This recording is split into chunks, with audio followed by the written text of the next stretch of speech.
Welcome to round 3 of the TikTok Women's Six Nations Championship. We bring the curtain down on the weekend's action with the meeting of Ireland and Italy live from Musgrave Park in Cork. And here we have two sides in need of a morale-boosting result today after defeats in the opening 2 rounds.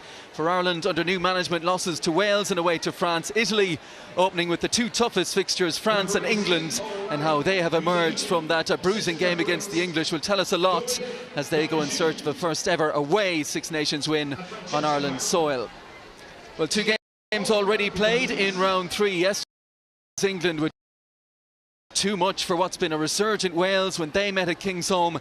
Simon Middleton's Chargers 58-5 victors. And earlier today, France doing the damage in the first half as they powered past Scotland in Glasgow.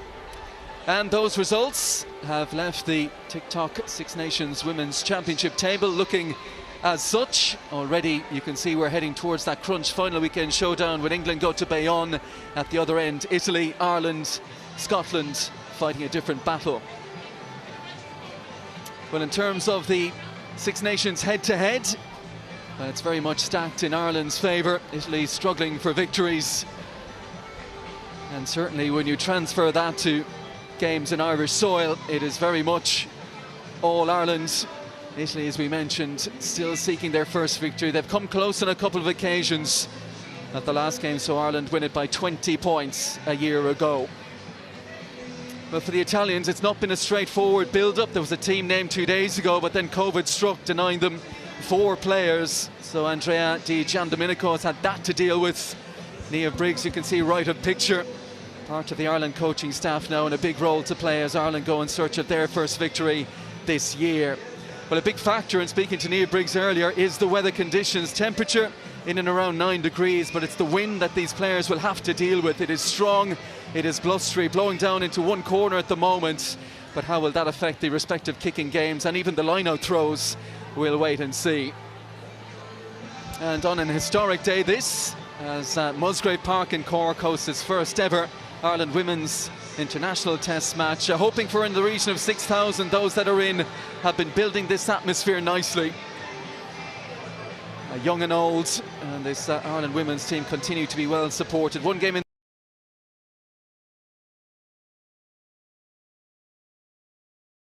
against Scotland up in Belfast at Kingspan Stadium as Ireland take their games around the country today.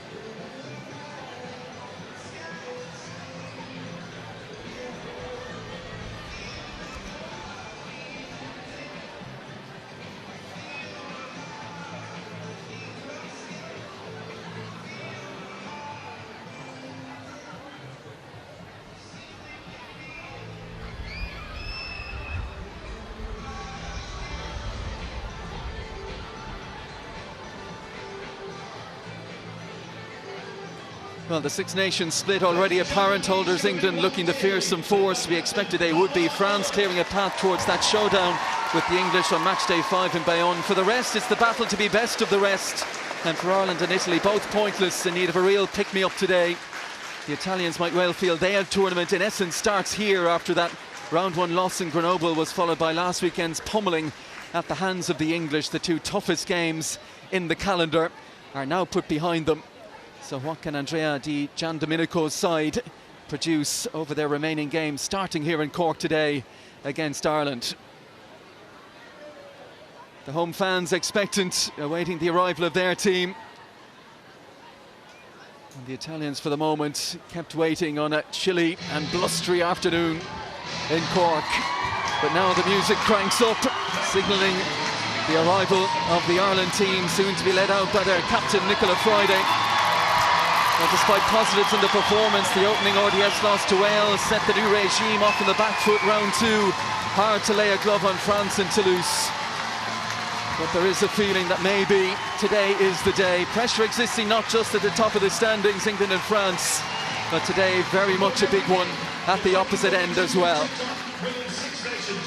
Ahead of the action today, once again, we send out the message: racism not acceptable in rugby, in sport, or in the world we live in. An equal game for all. Thank you for your support, and make sure that rugby really is for everybody.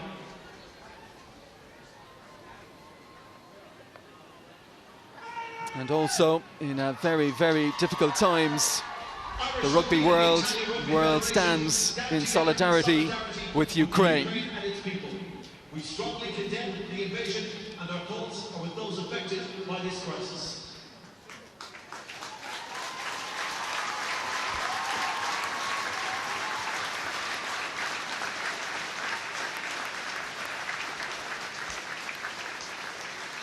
We are just about set to go. Firstly, we'll take the anthems.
Rousing reception for the Ireland anthem in Cork. And can this be a venue that will serve to inspire?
Well, after going with an unchanged starting 15 last out in France, Greg McWilliams this week makes 4 changes in the pack. Christy Haney handed her first test start, having made her debut off the bench in Toulouse. There's also one alteration in the back row. Hannah O'Connor comes in at number 8. In the back, Savine Riley makes way for Catherine Dane at scrum half, and there's a first start of the campaign for Bevan Parsons. She replaces Emer Considine in a move that sees Lucy Mulhall switch from the wing to full-back, a backline now brimming with that Sevens running threat. Italy, well, they have a handful of changes from that heavy home loss to England in the pack. Valerie Federighi comes into the second row and Beatrice Veronese starts at blindside. Hooker Melissa Bettoni, perhaps one to watch, having scored tries against Ireland in 2020 and 2021. Scrum half Sarah Barrettin is restored to the starting side to extend her national record to 104 caps. A blow, the absence of Michaela Solari, but captain Manuela Furlan returns on Thursday. She was named fullback, but the updated team announced yesterday puts her on the wing.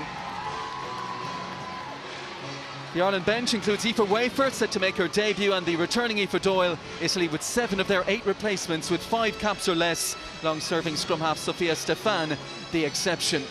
Fiona Coughlin's alongside me. Fiona, there is plenty on this for both teams here. We know the Italians have had a disrupted week in terms of players missing out now with COVID, and we've got the weather conditions as well to deal with. Normally you might say it's a tuck it up the jumper type of day, but it's not really how these two teams want to play. No, I think particularly in the first game against France, we saw how Italy liked to play. They kept the ball alive. They were unfortunate enough to score a try, and Greg McWilliams has spoken a lot about the high tempo game that Ireland want to play, and the need to feed the speed out in the wider channels, and how exciting the Irish backline can be if they get the ball to them. Set piece is going to be huge today, and that wind could play a part. Our referee is Aurelie Groizeleau, and it will be Nicole Cronin to get this one underway. Well, which of these two sides will settle the quicker? Immediately Cronin looking to keep the Italians guessing with a kick to that far side. Sarah Barrettin back in at scrum half, all the experience in the world, and in particular that Italian backline. So many caps to count on. Here is Madia into midfield. Rigoni keeps it moving. Dinka, one of the late call-ups, back into the starting 15. And the Italians already, no suggestion yet of putting boot to ball. Looking to gain some ground. Madia again, and they're showing some ambition here in the early stages. When you consider England ran in almost a point a minute against them in a record-breaking defeat for the Italians in Parma last week. A lot to work on in terms of tactical play and being in possession and out of possession, but in terms of the mental side of the game as well, it's a big defeat to come back from. Dinka gets on it again. Christy Haney, big day for her in her first start, trying to get over and get her hands on that ball. Big hit from Nicola Friday, and now eventually Rigoni does decide to kick it, and it's a great looking kick as well. She's dropped it over the head of Lucy Mulhall. Just needed a slightly counter bounce for the 50-22 Rigoni. But now Mulhall, her first selection at full back, and that's going to be an interesting one today. Super kick by Rigoni in the end. I'm surprised it took them that long. Italy are playing with the wind down into this left-hand corner. It was one of their Achilles heels in the Six Nations last year. Italy did not use a kicking game to any good effect. They're going to have to if they're going to play in the right places. They can play great ball, but they have to play in the right places of the pitch. You can see Lucy Mulhall didn't get much on yardage on her kick because she's kicking into a huge wind. Well, the Italians already inside the opening 2 minutes with an injury to deal with, and given they lost the likes of Solari and Duca from the second row to COVID in the last few days. This is the last thing they would have needed.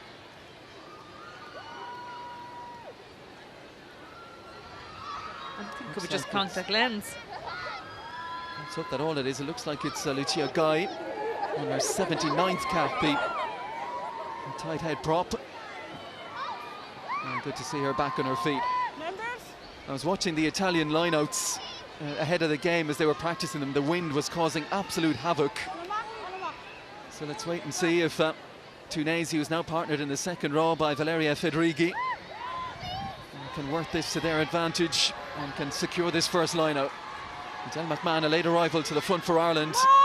No surprise maybe in the conditions to see the line-out go for the safe option to the front. Now the Italians look to get that maul going, and popped out by Melissa Battoni. As mentioned earlier, happy knack in the last couple of years of scoring tries. Battoni, the hooker against Ireland. In good field position here now inside the Irish 22. Baratin pops it out to Guy.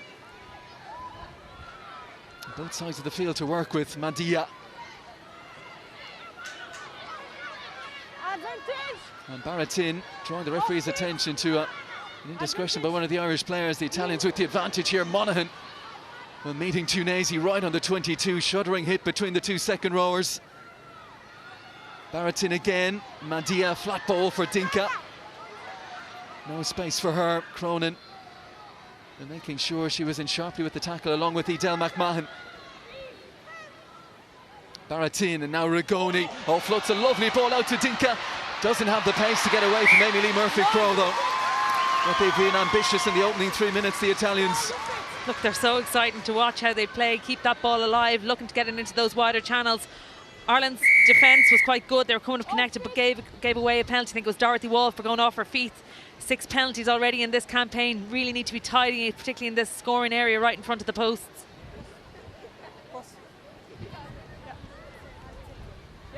Now what's the option? Manuela Furlan, the captain, has just decided that Rigoni, I think, is going to have a pop at goal here. Or is she? No, she's not.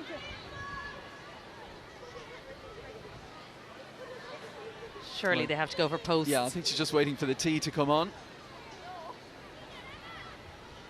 Well, their only points in the championship so far, 2 Michaela Solari penalties in the defeat to France, where there were many positive moments. They were well in that game until France pulled away late on. Yeah, it was the 70-minute mark that France pulled away, and Italy played all the rugby, but as I said, just not in the right areas of the pitch. Dinka was brilliant in the first half. She was substituted, surprised that she was substituted. She was playing a really good game. Well, there's first points now to Italy. And reward for a good start, and you would have to say that came as well from the kick from Rigoni from her own 22 that turned Ireland and got Italy good field position. Yeah, that penalty was actually Lyndon Jungang off her feet. Yeah, they have to get confidence from that and use the kicking game, particularly in the first half. Beatrice Rigoni now on to 76 points in her career. Nicole Cronin, this kick goes right down the middle. Loose pass, but well picked up in the end by Furlan. Ireland countering there, they've won the ball. Friday gets it moving quickly to Haney. Madia trying to hold on to the Ireland prop. Catherine Dane, she's got a lovely zippy pass in her, and that's a good ball out to Amy Lee Murphy-Crowe. Cuts back in field to make sure she stays on the field of play. Hannah O'Connor getting her start ahead of Brittany Hogan at 8 today. Floated out by Cronin. Monaghan is in the line and hurled on by Mulhall. Eve Higgins, first chance for Bevan Parsons. Real buzz of anticipation. First start of the campaign for Parsons. Dane gets it moving again. But the Italians have earned themselves the penalty, and the positive attacking position for Ireland will come to nothing. It's a great turnover from Ireland. Njungan got down on the ball. They look to come back down the blind side then. Great pass from Stacey Flood again. She just plays it so flat on the line to Amy Lee Murphy-Crowe. But then there was probably a bit of over-ambitious from Ireland to try and get out to the other wing too quickly as opposed to punching. Well, that's a mistake from Rigoni and gives Mulhall a chance to run it back here. Parsons, she and Amy Lee Murphy-Crowe changing jersey numbers ahead of the game. Parsons now wearing 14. Dane. Mulhall into the line again. Dane, worked on quickly. Haney getting her hands on plenty of ball already. Friday, and here is the elusive Eve Higgins, but the Italians well aware of her threat. Good tackle by her opposite number, Dinka. Cronin, the ball back inside to Stacey Flood, who's got the strength to drive on a few metres more. Dane down the short side. Higgins, score of that brilliantly finished try in France. Off the back of a period of sustained Irish pressure. Murphy-Crowe into play scrum half. Hannah O'Connor. Dane just lost her footing as she was passing.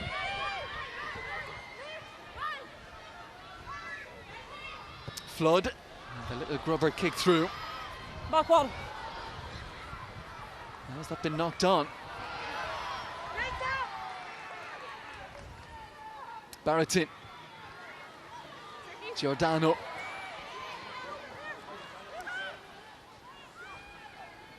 Barrettin again, Madia. Showing that ambition to run at every opportunity here, the Italians. But it's an Irish penalty this time. And it's the hooker, Melissa Bettoni, with she off her feet. Well in from Hannah O'Connor there, but again, Italy turnover ball. They need to look to kick it downfield and use their kick chase. Good tackle by Nicola Friday. Hannah O'Connor just judges it, gets into a low body position, and Bettoni's off her feet there as well.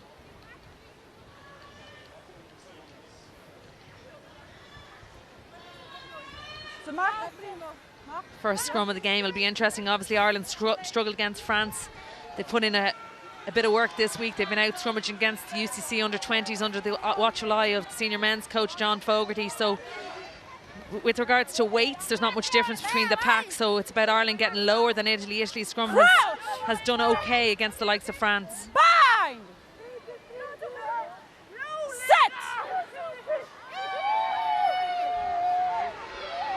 And it holds firm for Ireland, held at the feet of Hannah O'Connor. Now Dane gets it moving. Parsons backing herself on the outside, but Dinka is there to help out. And they shepherd Bevan Parsons well there, the Italians.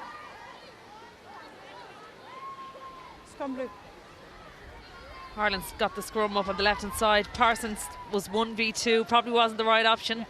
They marshalled her well, good scramble defence from Italy. Parsons, one of the try scorers in the World Cup qualifying win against the Italians in Parma last autumn. A tournament that really was to turn on that game against Scotland, the late Sarah Law kick, the late Eve Higgins sin binning. And of course, ultimately the fact that Ireland will not be heading to the World Cup. The Italians are World Cup bound. First time they will be at back-to-back World Cups since 98 and 02. And that's excellent work from Ireland at the scrum. They've got the penalty. Yeah, Maris is going in there at an angle. It's a good return from Ireland now. Kick into a good position here and see what their line-out can do. Christy Haney has made some impact already. Yeah, look, she came off the bench last week. I thought she did well. It was tough coming on with regards to the scrum, but she carried well. She took it to France last week. You can just see Maris in there on the angle, causing the scrum to turn around. Lyndon Jungang could probably get a little bit lower there still. On the line, Blue! Line out to the front and Hannah O'Connor. It's a bit awkward, but great reactions from Sam Monaghan, who's had a big tournament. And now Parsons with that jinking step back on the inside. The ball's been ripped though by Rigoni. Advantage over. Dinka will kick away. And what's the chase like from the Italians? There's time here for Mulhall. Tackle! Dane. McMahon with hands out in front, waiting for it. Gains a couple of metres. Dane again. Here's Higgins. Looking for space. The Italians strong in their midfield defence. Dane once more. Cronin. Little pop pass for Niamh Jones is just forward. Yes, it's clear. Yeah, over eagerness to get into that gap that she saw opening up Niamh Jones, but right idea. It's Ireland punch that line, look for those gaps, just marginally forward. One of the big talking points when the squad was named was no Cleona Maloney, but Niamh Jones has taken her chance. She's been prominent in the games, big tackles. I think from a defensive point of view, she's certainly stood up, not just a huge amount of tackles, lots of dominant tackles when I think it's 35 over the first two games, and you know that's huge. Now we have to see her in the attack side of things as well and nail that set piece. She's got a small frame in that scrum, but she needs to look to impose herself somehow, get into angles, look to work that Italian front row. And Maloney was a big ball carrier, wasn't she, and a try scorer as well. Yeah, look, I suppose they're different types of players, and it was said that it was on form that Cleona wasn't here, so she has to just plug away back in the Premiership and hope to see that her form gets her back into contention in this squad. Andrea Di Giandomenico, appointed in 2009, oversaw Italy's first away Six Nations win in Bridgend in 2010, a year later. They've won 10 away games in their Six Nations history, 5 in Wales, 5 in Scotland. They came close in Donnybrook 6 years ago. They lost by 11 points. It's still chasing this elusive first victory on Irish soil. Yeah, good scrum by Italy there, and just Barrington just knocks it on. She really just looked, she should have played it off the base. She picked it and dropped it again. She'd be frustrated with that, a player of such experience. Her 104th cap to be doing something like that. She's 35 now, made her debut 17 years ago. Sarah Barrington captained the Italians at the 2017 World Cup in Ireland and made her 100th appearance against Ireland in Parma back in September. Yeah, back to coach Dijan Domenico, like he's totally invested in his squad, like he's been part of the fabric of it for so many years. I'm delighted for him that they've qualified for this World Cup, and the likes of Barretine and Furlan as well. Use the ball. Cronin. Here is Flood. That brilliant ability to play the skip pass, and Parsons linking up with Amelie Murphy-Crowe. Oh, and Rugoni's done brilliantly there to get across and help out Astoni Minuzzi. Stay back. You're not where you want to be one-on-one against Amelie Murphy-Crowe. The latest carries from Dorothy Wall. Advantage. Ireland with the advantage, and now the penalty. Not running.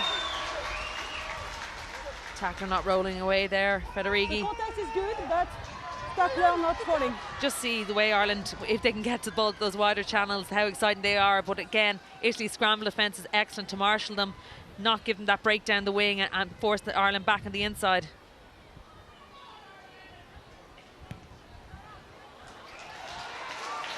Now Cronin makes sure, didn't want to take every inch out of it, just making sure of her touch, which will land Ireland inside the Italian 22. And now the line-out throw for Niamh Jones. We saw the Italians in these windy conditions go with the safe option. What's the plan here for Ireland? And they've lost this one. We saw it on a couple of occasions with good attacking line-out positions last week. They Ball is out. just didn't hit the mark. Ball is out. Ball is loose here as Ireland look to spoil. And now the carry from Tunezi. No hand, no hand. Zorak.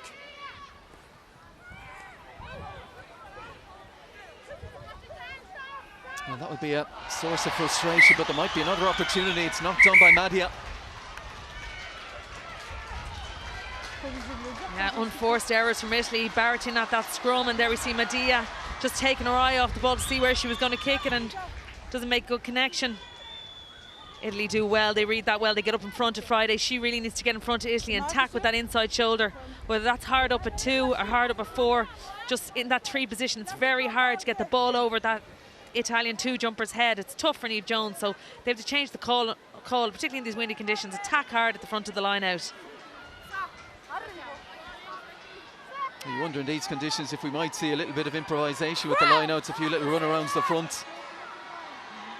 And now the Irish scrum in a great position here.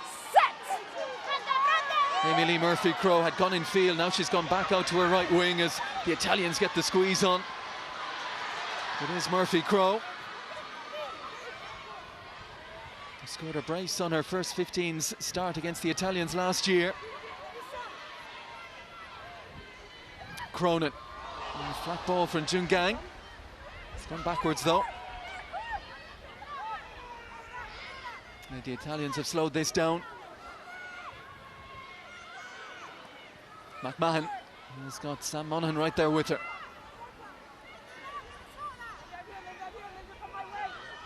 And Jungang. Driving off the back of that ruck. Needs some support now. Cronin for Flood, and there's the little kick in behind it.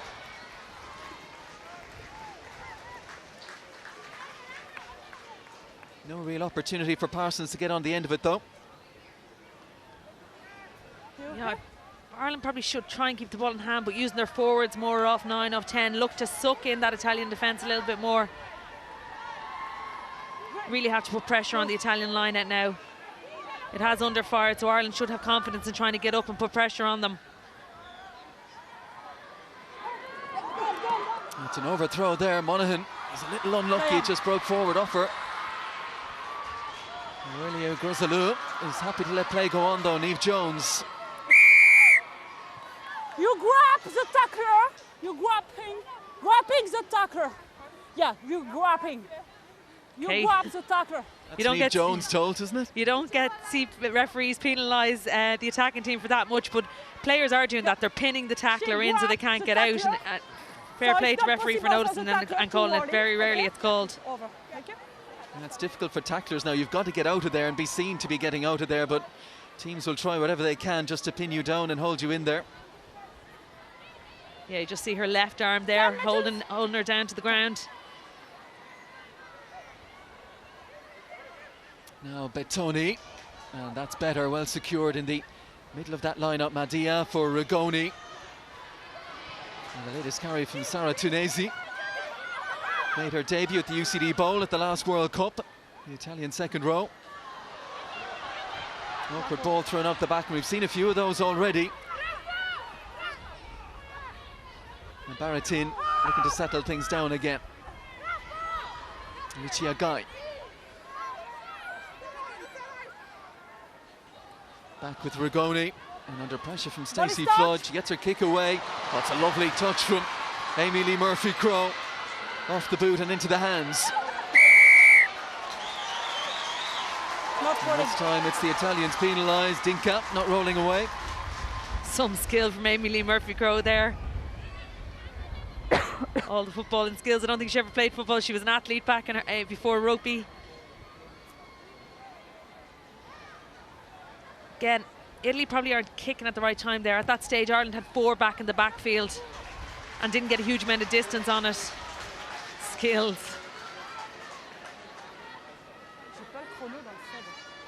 Just see Dinka, she makes the tackle and doesn't make any. You have to roll towards the touchline. Well, the crowd well in this one now. Ireland with a great attacking position here. A venue that inspired the Ireland men's under-20s to some huge performances in the last few years. And now they've got the rolling maul going, line out secured. Niamh Jones burrowing in at the back of that. And Jungan there as well. And you can see Locatelli trying to get her hand in there and disrupt. Stacey Flood, Ireland advantage.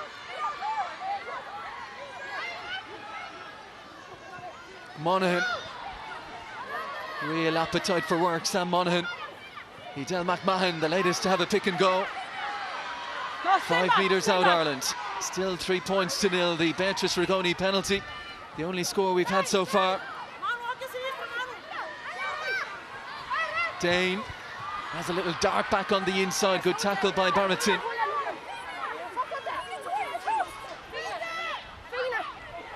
Niamh Jones again. Njungang. She takes some putting down, Linda Njungang. Ireland to meet her out now. Advantage offside. They're keeping it with the forwards. Italians offside. Ireland advantage once more. Release.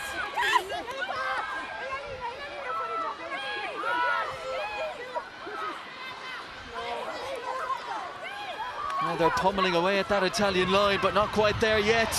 Haney, good double hit from the Italians. Dane, and it's on out wide, and it's Lucy Mulhall who's in. Well, they were patient, Ireland. They went with the forwards, knocking on the door, and then when the opportunity presented itself, passes go into hand, and a big moment for Lucy Mulhall on her 4th cap at 15s, and she's in for the try. Captain. Super control by Ireland. They had penalty advantage picked, sucking in the Italian defence. Quality pass from Nicole Cronin, picked off by Lucy Mulhall, coming into the line late, floating on the outside. She had Baden Parsons outside her, but didn't need her. Good vision there. Medea can't get to Mulhall, who just comes into that line of perfect timing. But again, that came from a good line out. They went up hard at 2. They had the maul. They got penalty advantage off the maul, and then just slowly worked through the phases to suck in that Italian defence to create the space out wide. Well, talking to Niamh Briggs ahead of the game, she said if we can get the right ball to these backs, they are absolute finishers, and you can see it in them. Not an easy kick this for Cronin. She struck it well though, but just couldn't bring it in. Difficult breeze to contend with. But Ireland in front now by 5 points to 3. We've been used down to years to seeing Nicole Cronin play at 9, but this move now, and Niamh Briggs will know her well, of positioning her at 10. Yeah, look, she was brilliant in the Interpros for Munster when they won that competition. She hasn't had a huge, obviously, amount of time there. She played for UL Bows in the AIL, so it's basically a year that she's playing in that position, but it's at these high-level games that she just needs more time to grow into the position, to learn how to manage that game under pressure. It's good in a way because she knows what's going through Catherine Dane's head, I guess, when she sees her playing 9. They'll have a bit of an understanding in that regard. Yeah, and there's the likes of Stacey then slotting in at 12, who has that playmaker role as well. So you have a double playmaker role on the pitch, so that adds another dimension to it as well. Just some attention here for Lyndon Jungang, contact lens.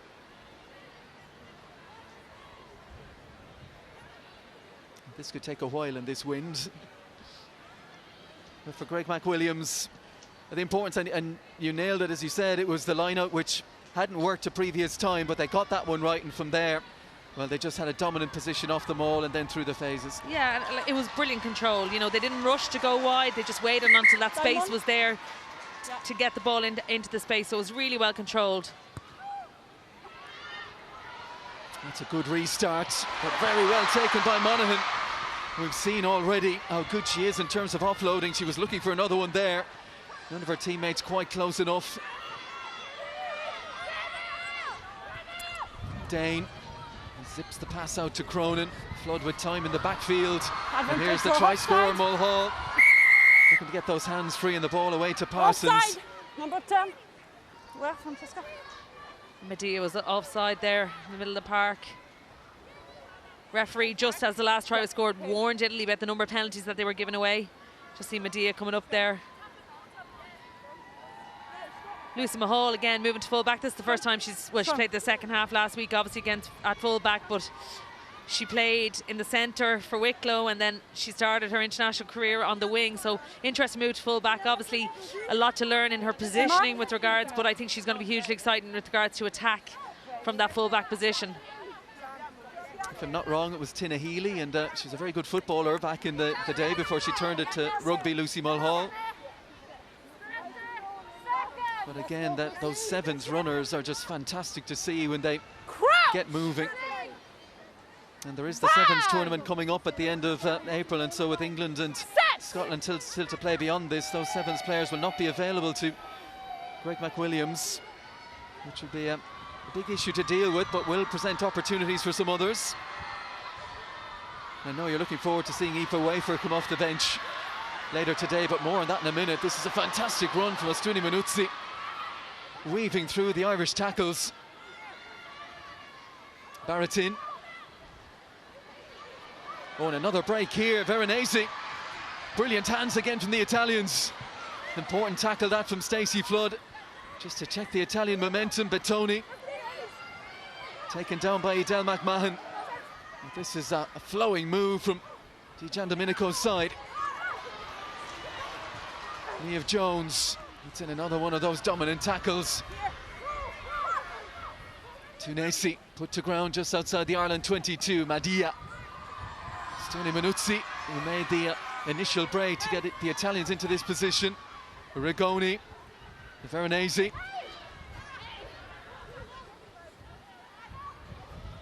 It's been a tit-for-tat first half, hasn't it? The Italians back in a good position here now. Baratin. Knock-on advantage. Knock-on advantage, Green. Advantage. Well, that's come to naught because there is a knock-on. They're ambitious with ball in hand, but it does come with a risk.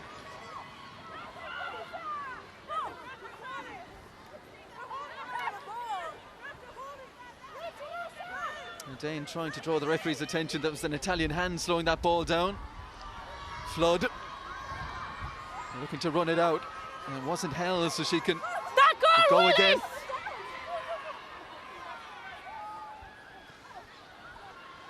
Advantage over for knock-on. No hands. Oh, Cronin maybe just thinking a move ahead. I think Italy were unfortunate to come away with nothing from that attack from just outside their own 22. I don't know how many players' hands it went through, but the offloads, the running lines, just some outstanding rugby. Here we see Astuni Manuzzi She just takes on players, brilliant footwork, and she's looking to link up all the time. Yeah. And then they just look to go through the phases again. But Tony was involved. There was every player, I think, got a touch on the ball. Just the quality of that. But then they always try to go that one too far when they should just keep it in. This is a monster tackle that goes in here from Dorothy Wall.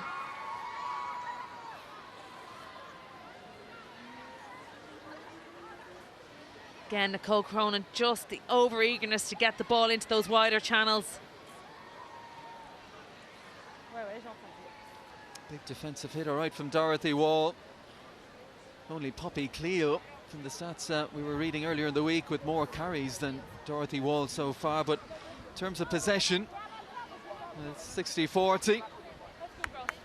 Oh, look, I don't believe in any of those stats. France had less possession than Ireland, less possession than Italy. I think they had less possession even than Scotland today. Yeah, and they're just scoring bonus point wins. So. Yeah, it's been said in many sports, you can have the ball, but it's the points that matter. It's what you do with it and where you play it. And Greg McWilliams' appointment back in December brought with it memories of the glory years under Philip Doyle, but also acknowledgement of the challenge ahead. Challenge to be faced without many of the departing top name stars. Here is Baratin, who seems ageless and still going. Dinka delayed the pass beautifully. Furlan. Baratin can see it. Now to Madia.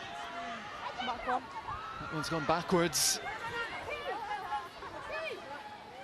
Madia again. Ragoni.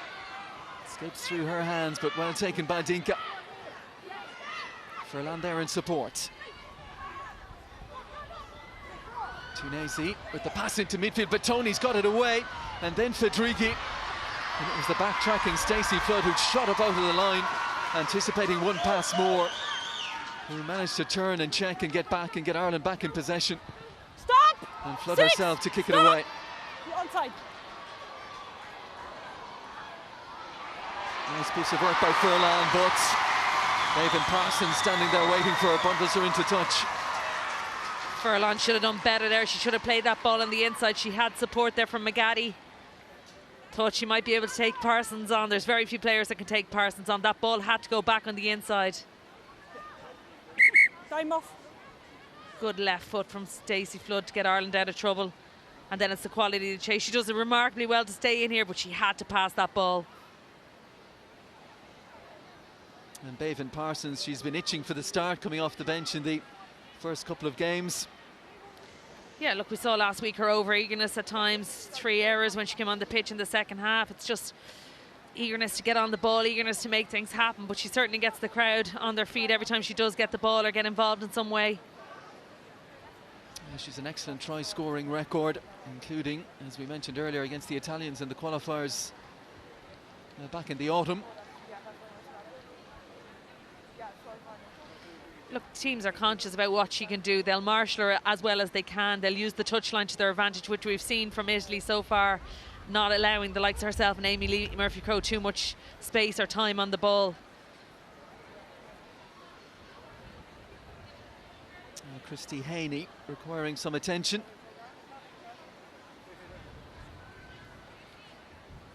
And you look at that Ireland front row now, we're used down the years, Laura Feely and Leah Lyons, and in terms of the back row then you've got, of course, we're beyond the era, the fantastic era of Claire Malloy now, Lindsay Peat finally finishing up as well. Big names, big characters. Yeah, look, lots of change, and I suppose when you're looking at things like set piece, the amount of technicalities around it, obviously last week France, yes, were bigger, but technically they were better than Ireland as well, so you have to get technically proficient, and that takes time, and you can't overly fix things in a week when you've only got probably an hour together, an hour and a half on the pitch together. You're doing a lot of analysis, a lot of video analysis and stuff on yourself and the opposition, but you get very little contact time to actually try and change things. So I'd hope to see it evolve as the competition goes on, and certainly into the summer if they get more games.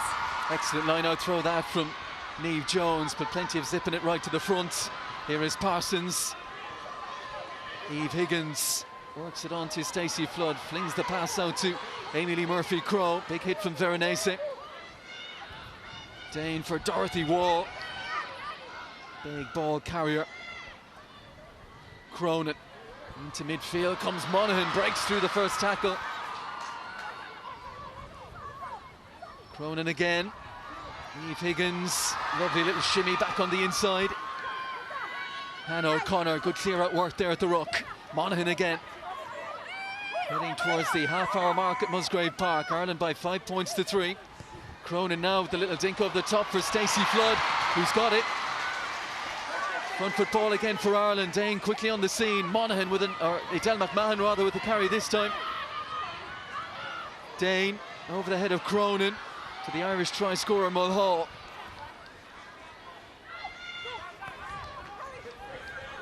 Eve Jones. Release, tackle! Big clear out from Monaghan. And Jungang. Swiftly on to Dorothy Wall. Haney. Good pick up from Edel McMahon. And here goes Eve Higgins. Gets it into the hands of Parsons and off she goes. Babin Parsons dragged to ground by Tunasi. Yes. Vital tackle that from the Italian second row. In Jungang.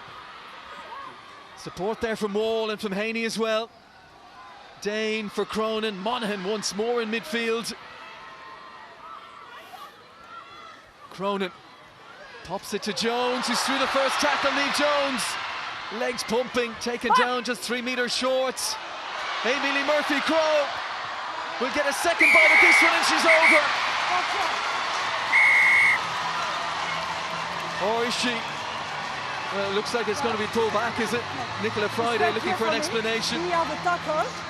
She's me on the ground. It's not right. Saying she's held in the tackle. Me on the ground and not release the ball. Oh yeah. Like to see that again. She After takes her on the outside. Good work by Furlan. Yeah, yeah. Not held there. Ooh, hard done by on that. Now, does that go to the No, TMO? no. My team, I review this action. It's very clear for you. I think she said the TMO has reviewed that. That is very, very harsh on Amelie Murphy-Crowe. She certainly wasn't held. Knees didn't seem to be on the ground. She got back up. Time off. TMO review. Ah, yes, now, here we go. Correct? So it all depends on the question she asks. My on-field decision is not try. Okay. For me, I have a tackle before the try. Okay, show you the angles. I think she might be changing her mind on this one. Oh, she's making the long jog all the way across to the far side. Aurelie Groizeleau.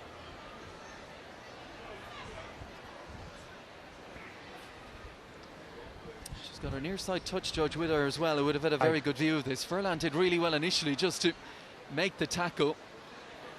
Not held. Up and off her feet again. Please.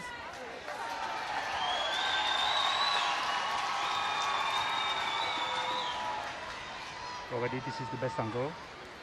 Back on you. Grounding's perfect. She's definitely not held by Furlan. She's back on her feet. McGaddy tackles her over the line. That's a try. She was back on her feet before McGaddy got This to is her the as best well. angle. Yeah, for me. We have a tackle for the Okay. 14. Go ahead with your decision. Yeah, are you agree? For me, it's a tackle for 14. Eric? Do you think the tackle is completed? Yes. Okay, go. I stay for my on-field decision. It's not try. It's a Eric tackle. Gozans is No, the it's a TMO, and he tackle. just seemed to say, "Are you happy with your decision?" and try disallowed. Yeah, I think that's really harsh on Ireland. I think goes in. He came in on the official review. He needed to be stronger on that. But look, referee's decision is the one that stands at the end of the day. Aurelie Groizeleau has the benefit of the big screen behind the goalpost as well.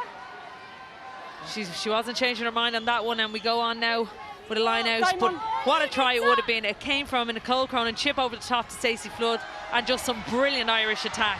Such a shame not to come away with something from that. It's shocking, to be honest. Giordano secures the line out at the front. Tostuni Minuzzi onto Tunasi. That's certainly a Outside. let-off for the Italians inside the last 10 minutes of this first half. But Tony looking to crash it up. Back on. Yes, ball is out. And the ball is out. Good work by Nicola Friday in there. Untidy possession here for Italy. Madia to Rigoni. They float it out once more. Furlan Good driving run on the inside. Met by a big hit from Niamh Jones, who doesn't hold back in the tackle, does she? Ireland penalty. Holding on. Again, Italy looking to overplay it in their own half. They're getting themselves into all sorts of trouble. Great work by Stacey Flood to get in on that ball. Ireland just now get into another good attacking position and see if their line-out can function from here. You look at the fixtures, despite Italy not having too many wins against Ireland, games have been tight, and this has been a tight first half. Look at this, Stacey Flood was there, Christy Haney as well, but it was Flood who was in there hunting that ball.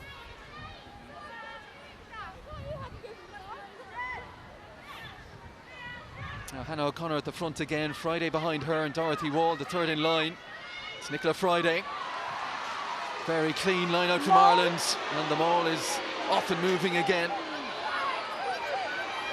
Jones and Njungang well positioned at the back of it and stealthily making ground here, Ireland.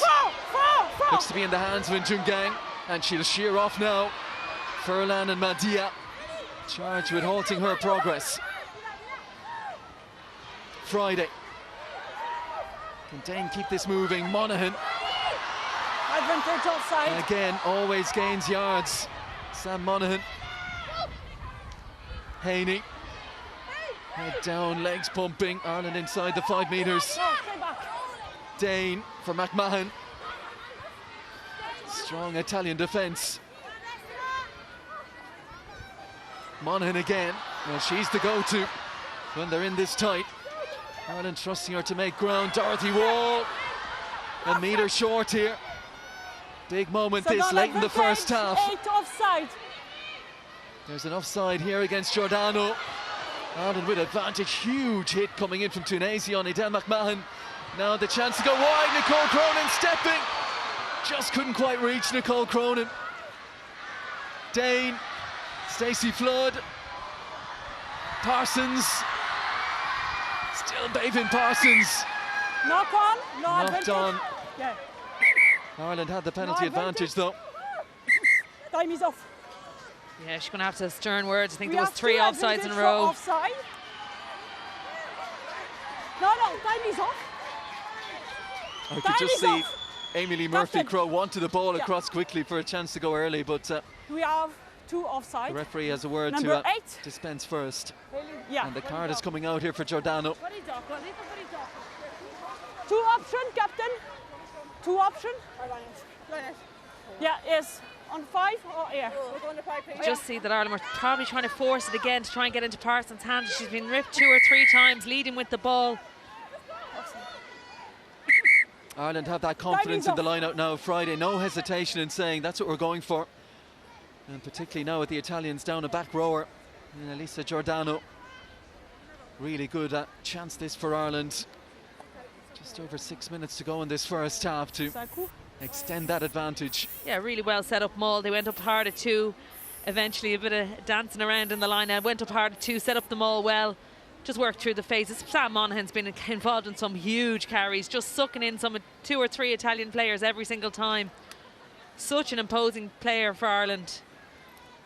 When she came in the World Cup qualifiers, Sam Monaghan, she from Meath I think it is, but identified through IQ and plays with Wasp, but she has been an immense physical presence since her debut. Yeah, she's only been in the Wasp squad. Giselle Mathers over there spotted her and brought her into the squad and has just flourished. I think when she was with Meath, she was a goalkeeper, but she's just that type of second row player that Ireland need. Really imposing, hard carrier, involved in a lot of dirty work around the rucks and adding a bit of bulk and weight to the scrum. But you see there, we're going to get in and stripping the ball from Parsons. That, as I said, the second or third time she's been ripped, leading with the ball. Beatrice Rigoni on her 52nd cap today. She's had some big defensive moments, but Italy as a unit will need a big defensive moment here as Ireland discuss the game plan.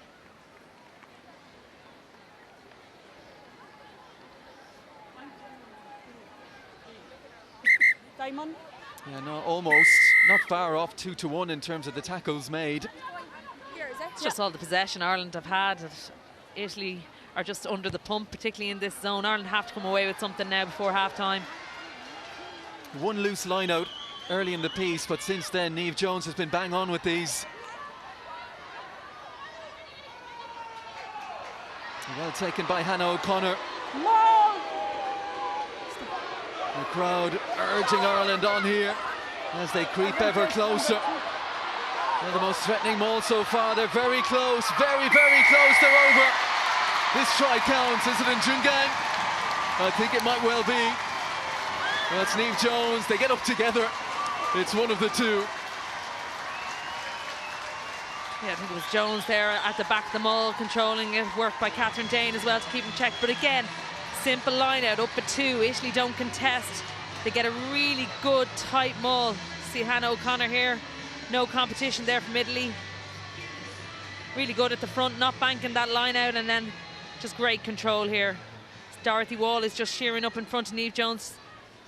Petone coming in from an offside position. Catherine Dane just marshalling her troops on. They would have had a penalty advantage off that anyway for Petone coming in from the side. There's been so much talk this week and ahead of the game about the set piece, about the scrum, about the line out, but it's been a big plus for Ireland in this first half. That was an outstanding maul, and Niamh Jones at the end of it. If you're on the back of a good maul, hooker is a great position to be, isn't it? The tries will come. We saw Lark Davies yesterday for England, another couple for her. Yeah, Lark Davies, I think, in the Premiership is one of the top scorers, and she has a fair few at international level as well. And look, if you have a dominant maul, it's certainly something that you go to time and time again, particularly in that zone.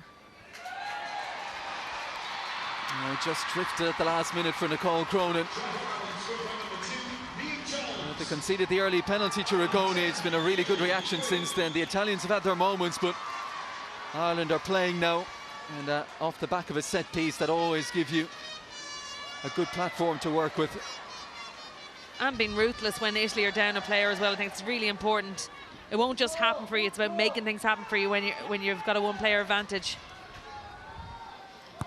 And Italy won't be seeing their number 8, Elisa Giordano, for the rest of this first half. Can Ireland make hay in that regard in the minutes that remain? Not too many. And Jungang. Fantastic moment for Niamh Jones to get the try, having made her debut in October 2020 against the Italians. Cronin floats it out to Flood, on and turn to Higgins. Mulhall, Parsons. The only real option she had, looking for the kick and chase, is the Italians converging her again over there.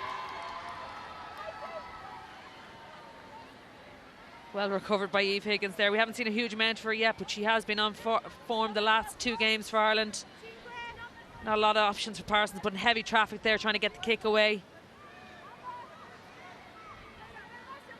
The range isn't an issue for Beivin Parsons. Remember that try she scored, was it 2 years ago against Scotland in Donnybrook, where she intercepted and ran the full length of the pitch and there was no one getting near her. Good pass that from Dane to Cronin onto Dorothy Wall. And now Mulhall taken down by Dinka. Wall again. Petone stood her ground. And the option here is the kick, and this swirling breeze doesn't carry too far. Dinka needs some support. Ostoni Manuzzi. Ireland fans feeling that Dinka held on a little bit too long there. There's a big hit going in on Lucia Guy. Madia going to pop a pass back on the inside. Guy again. Rigoni. Knock on. Knock on off an Irish hand. There's an advantage here for Locatelli. He's deliberate. Now about 90 seconds to go in this first half. A chance maybe for Rigoni to put them into a good position here. Deliberate. Yeah, Nicole Cronin was in for the tackle and knocked on. I'm not sure if it was penalty. I'd like to see that again. But again, just allows Italy into a good attacking position. We haven't seen them launch off line out here, so it'll be great to see what they can do here. Merci. Thank you. Yeah, she wasn't. Kind of one of those 50-50s. Her hand is trailing as she's making the tackle. Please. Now the Italians can yet change this tone here. With a score here before a half-time. Very good line out as well. Madia. Worked on by Ragone, Tunasi, Dorothy Wall, the second tackler there. Another big hit from her. Madia. And by Astone Minuzzi. Baratin. Tunasi, double hit again, and once again Wall is one of the Irish players involved. Bettoni. Dorothy Wall doing her best to get out of there and not concede the penalty. Madia. Here is Maris, the loose head. He's really looking to clear out and get good possession. It's awkward though for Baratin, who's pounced on by Monaghan, who's trying to ruck over that ball as well, Sam Monaghan. Clock in the red now, Ragone. Astone Minuzzi trying to get the hand free. She Dinka in support.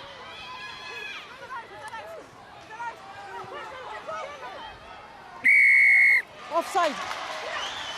The Italians offside. Ragone. Yeah, I think she was in the ruck and then picked it through the ruck. You don't have the last player in the ruck. Offside.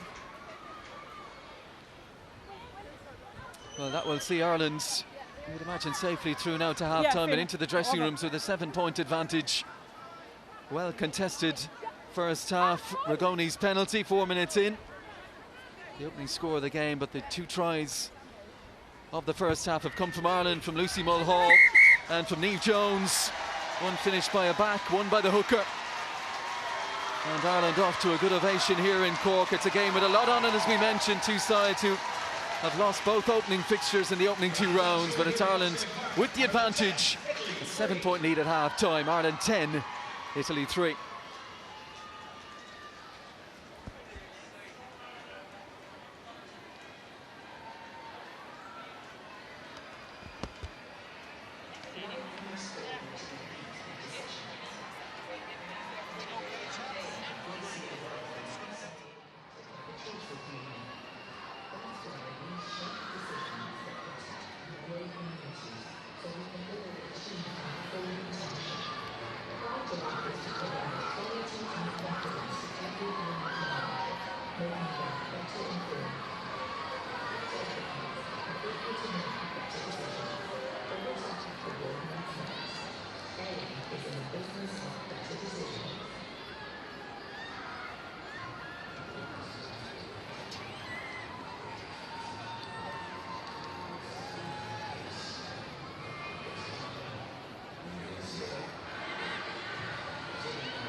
There's lots of great rugby action taking place on the pitch. So let's give a huge round of applause for teams from Dungarvan, Ballyconnell, Tyrone, Gale.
Next up for Ireland women is an away match against England on Sunday, 24th of April, with the final match against Scotland taking place on April 30th at Kingspan Stadium.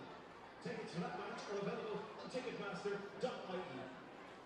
There's lots of rugby to look forward to over the next few weeks. Munster take on Exeter in Musgrave Park next Saturday in the second leg of the European round of 16 games. And on Friday, 29th of April, Munster are back here in Musgrave Park in the United Rugby Championship against Cardiff Rugby at 7:35. Tickets to both matches are on sale from munsterrugby.ie.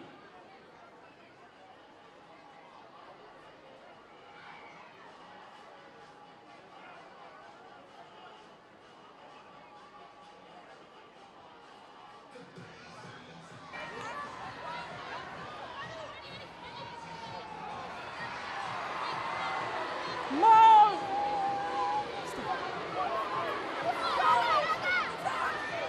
Advantage number 2.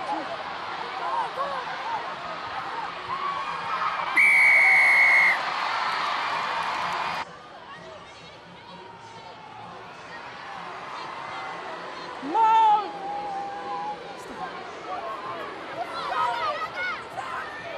Advantage number 2.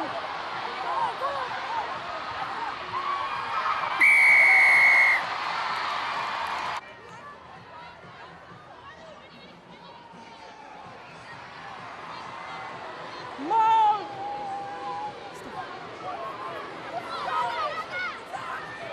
Advantage number 2.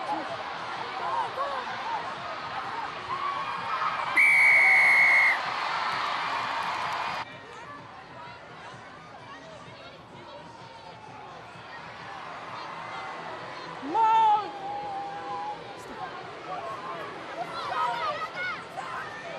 Advantage number 2.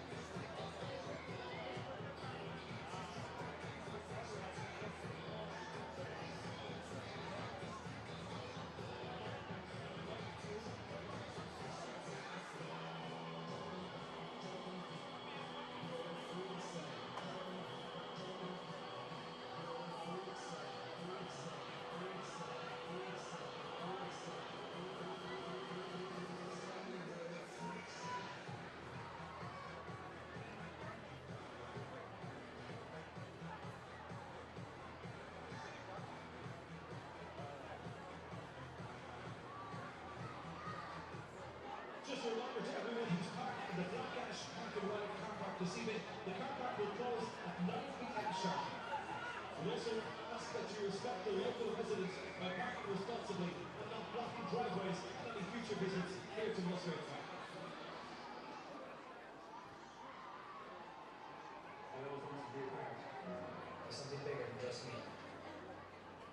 I'm strong, but I have a lot of money.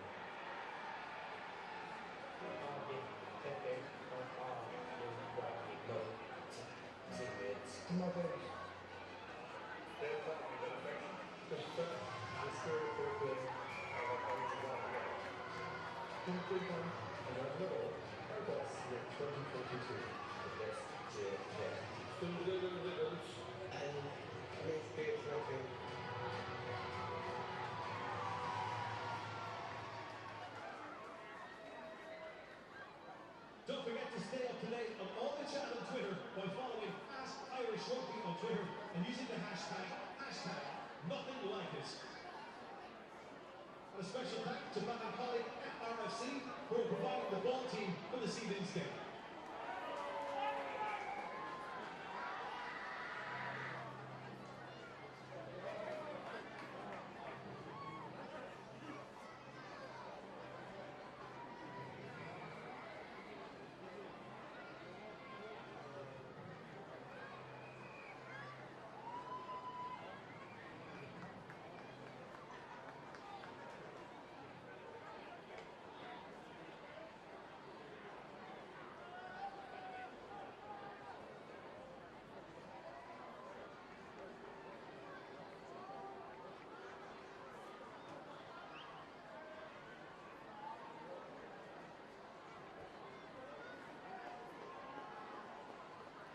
One more time, let's get a huge round of applause from the teams from Dungarvan, Ballincollig, Tralee, and Garryowen.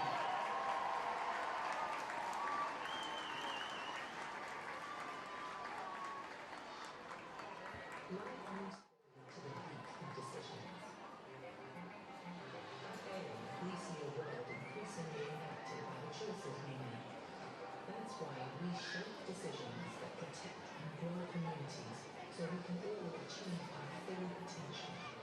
Our job is to provide clarity and confidence to every young client, making them better informed, better equipped, and able to make better decisions. AIM is our business of better decisions.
Once again, ladies and gentlemen, give a big welcome back to Italy, led by Captain Manuela Furlan.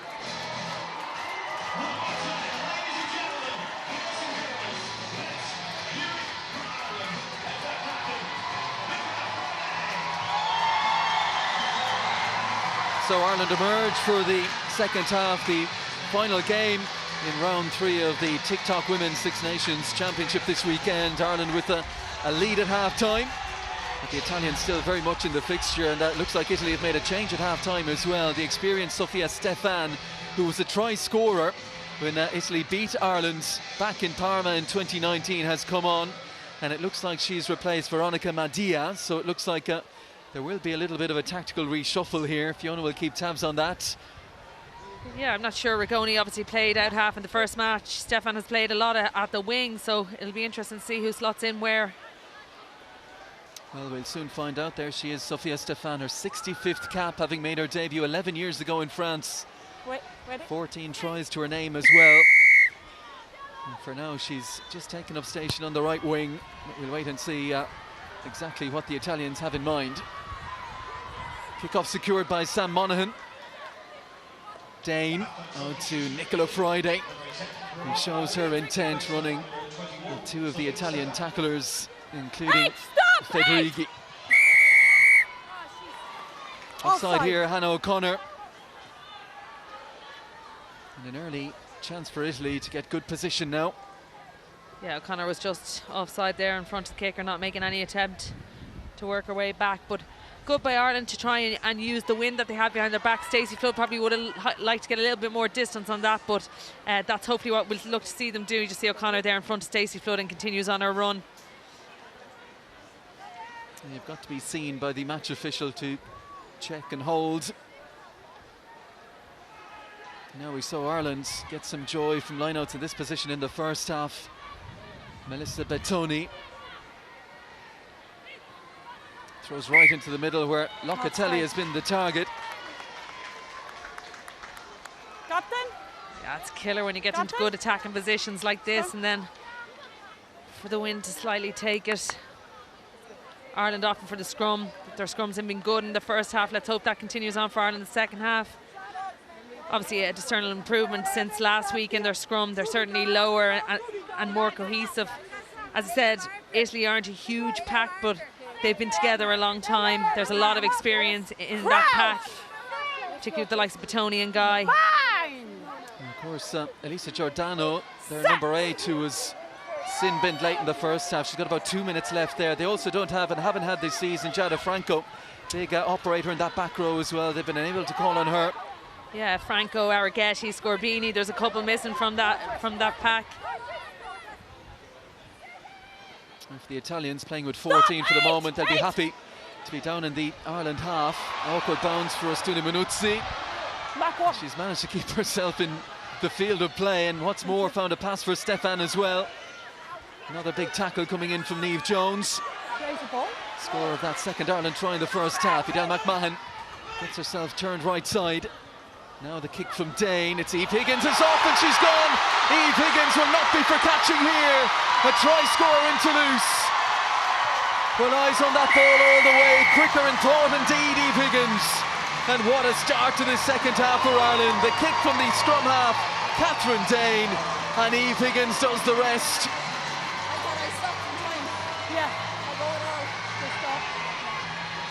Super try. I didn't think there was much on then when Dane made that kick. I didn't think she kicked it far enough, but well plucked out.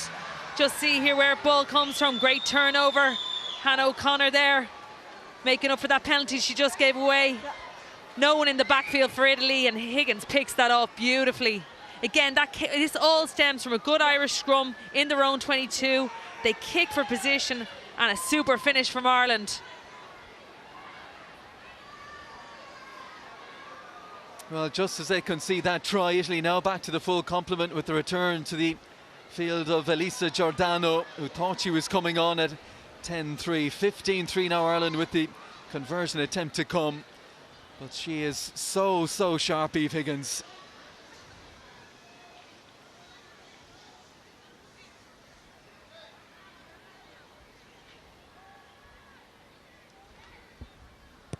Nicole Cronin blocks everything out, and as soon as she struck that one, she was reaching for the tee. No issues for Nicole Cronin. Big 7 points that for Ireland. Yeah, super kick at the end by Dane. Well weighted and brilliant by Higgins. She's certainly taken a claim for that 13 jersey. Obviously, there's been a few people in and out of that jersey since the great Lynn Cantwell, but Higgins is certainly finding her feet there. Well, she has been on the radar. She's just 21, but she was named in an extended World Cup squad in 2017 in her leaving cert year. And I know she was inspired to play this game by the 2013 Grand Slam winning team. And not wanting to embarrass you, but she names herself, of course, Fiona, as well, one of the big inspirations for her, Eve Higgins. It's only because I thought with her auntie. No, to be fair, she was such a bright spark coming up through those ranks at underage. First of all, in Barnhole, I thought she would have made a great out half if she'd be given time there. She was obviously plucked away by the sevens, and it's just great to see her back now in a 15 jersey and seriously making it her own there. Adding to a brilliantly taken try in Toulouse last week, Eve Higgins with another one here.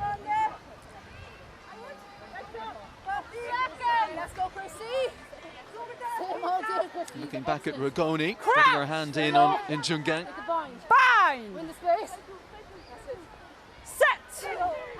Now the Italians back to 8 in the scrum, looking to get a shove on here, but Ireland hold firm. Out at the feet of Hannah O'Connor, and Ireland with the advantage. Chance to try something here. Nicole Cronin.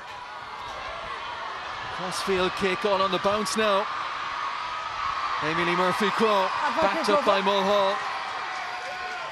And these players we know can be lethal in open play. Mulhall and Flood and Amelie Murphy-Crowe, Eve Higgins. Here's Njungang and Batoni. Tried to meet her right on the gain line. Cronin, a show of it.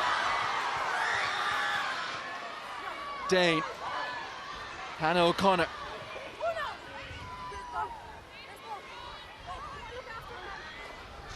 Here's Stacey Flood, Dorothy Wall, and Monaghan together. Dane again. Little dab through from Stacey Flood. Awkward bounce, that one. And Ireland have the penalty. No count. Offside. Some super play from Ireland in those last two attacks. Obviously good decision to kick into the space by Nicole Cronin. Great chase by Amy Lee Murphy-Crowe, and just her ability to keep that infield is outstanding. Furlong questions that bounce of the ball. Brilliant work there. Again, they work through the phases of some great interlinking between the backs and the forwards for Ireland. Mixing the game up nicely here, Greg McWilliams' team. There you are, you have your loose head, your hooker looking to keep that ball alive. Brilliant carry by Nicole Cronin. She's only 50 kgs, but she makes gain line on that carry. Oh, Dinka was just in front there. Furlong who knocked on the ball.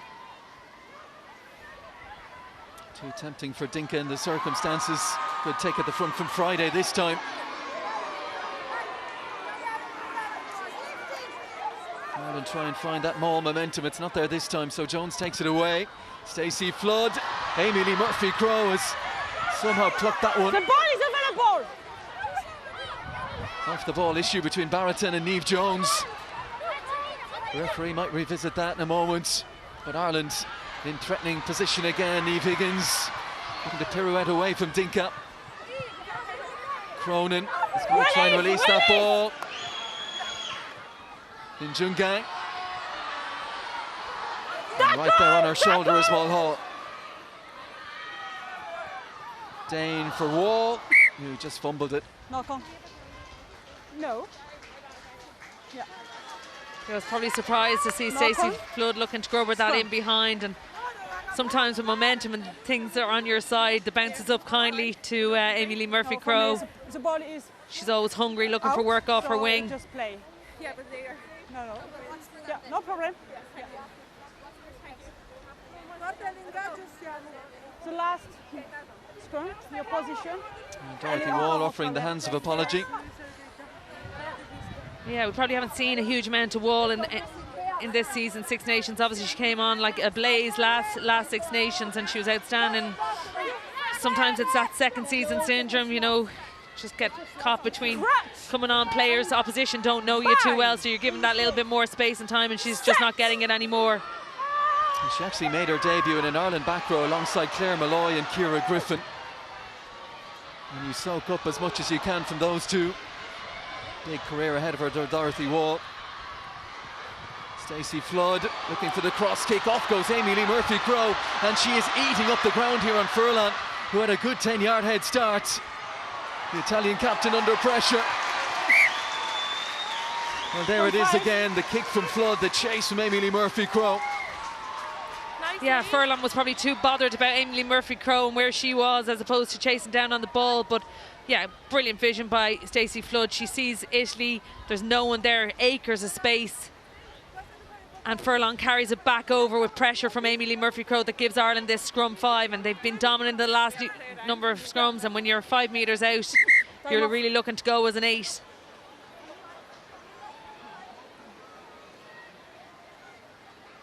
Great defensive work from Amy Lee Murphy-Crowe there, pushing her back over that try line.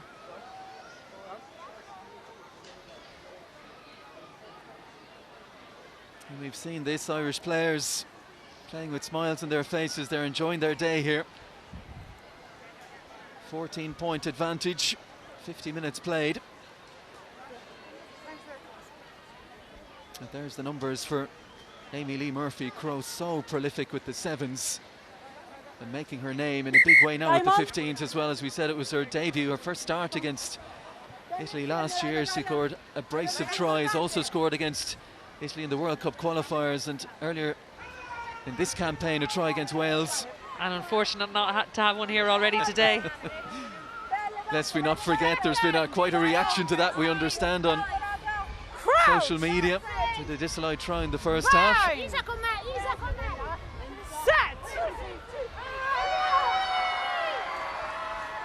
Rock solid scrum for Catherine Dane. She'll leave it in there for a moment as well. Cronin. Now Flood with the kick through. Stuni Minuzzi and Rigoni on the cover though. Yeah, penalty advantage there for Ireland at the scrum. La liaison, elle n'est pas bonne, donc il faut qu'elle rectifie, ça fait déjà 3 pénalités. Elle n'est pas loin ou Non, elle est, non, elle lâche la liaison, elle enlève Ok. son bras et elle passe dessous. D'accord? Donc c'est la 3e fois. Yeah, third time, if my French is standing up to scrutiny. Yeah, you just see here that Maris has her arm down to ground and is totally on the ground. And good French from Batoni there. She plays her rugby obviously in Stade Rennais, so. I thought you were going to say good French from me. Oh, I only sorry, picked, I only that picked too. up a little bit of it.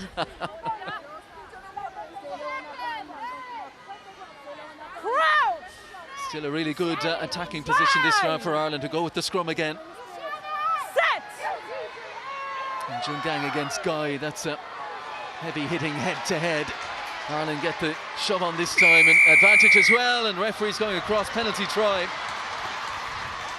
Aurelie Groizeleau has seen enough.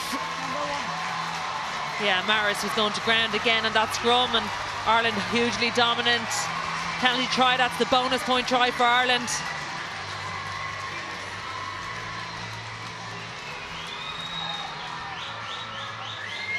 And obviously that's the 7 points. Just see a hand on the ground there by Maris.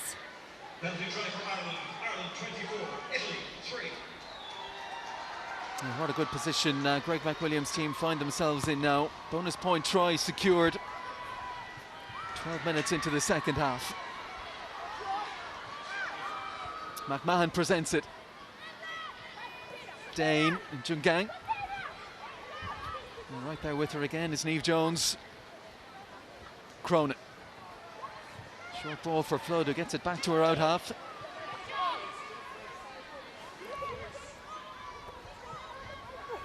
Well, they'll be looking to see now to a big morale boosting victory, Ireland, considering it's Welford Road next to face a rampant England.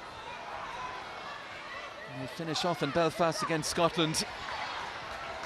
Stunna Manuzzi gets her hands free, then worked on by Federighi. But the Ireland pressure is good for Lan, snagged by McMahon. Ragoni. Batoni certainly one who will never give up the fight, the Italian hooker. Baratin. Oh, big hit there as well, coming in from Offside. Lucy Mulhall, but Ireland offside this time. Thank you. Yeah, obviously it's difficult for Italy in this half. The wind is in their face. They're not going to get a huge amount of ground if they do go to kick it in open play. And you can see on the flip side, Ireland are going to look to kick it more. Italy have 4 back there in the last phase, and Stacey Flood was looking for that little bit of space in between the front line and the back line. Knock here for the captain, Nicola Friday. Just with this break in play, if it is all being set up, the TikTok Six Nations for that final game in Bayonne between France and England, what a fixture to look forward to that will be. Yeah, look, I think ticket sales already they're nearly sold out there in Bayonne, so it'll be a huge game. Current form, you would say England are hot favourites going into that. They've mixed and matched their team in the first 3 rounds. I don't think they've seen their strongest team start. They're just a different level in the first 3 games, and unfortunately they lost Abby Doe yesterday to a horrific injury. Hopefully she'll be back for the World Cup. I don't know how bad it is, but like, you hate to see that. Obviously they have a huge stock of players come from, but she was certainly in top form in yesterday's game. But that'll be a huge battle. France are always so strong at home. I just don't think France have hit the heights that they're capable of, and again they've chopped and changed their team. They're missing probably a couple of starters, but you know, credit to Scotland, they didn't allow France score in the second half today, and went on and scored a try themselves in that 28-8 defeat to France. But yeah, I just think at the moment England look to be at a different level. Changes on the way for Italy. We're going to see coming on number 20, Alessandra Frangipani, just 18 years of age, on for her second cap after making her debut in France. She will replace the big line-out option today, Isabella Locatelli. Time is on. So with Locatelli off, who do they go to now? Giordano at the front. Baratin, the flat pass for Ragoni, on in turn from Agati, who's not had much in terms of ball in hand today.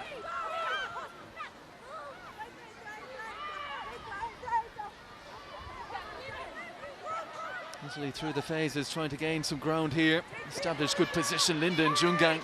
Not the one that Barrettin really wanted to run into there.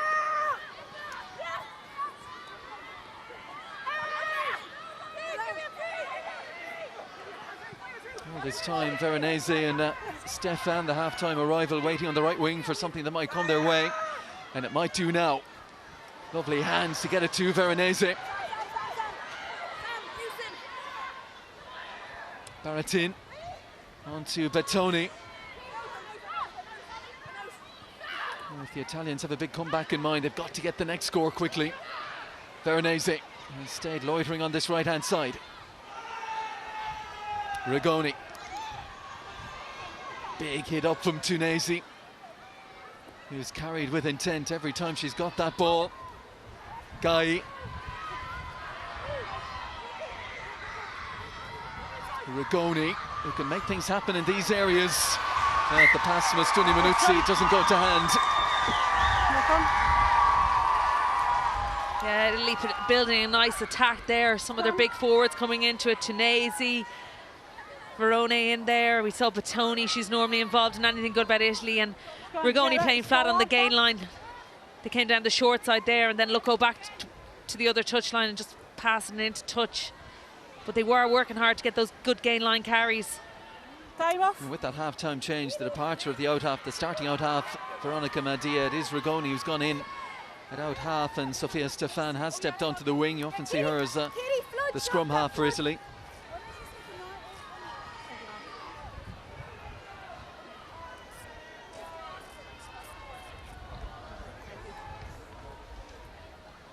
The strapping for Edel McMahon.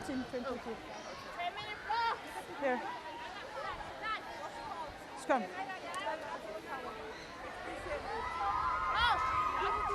tutto tuo là. 55 minutes in, we've seen Andrea Di Giandomenico make some changes. Set. And Greg McWilliams happy with what he's seeing. And Dane.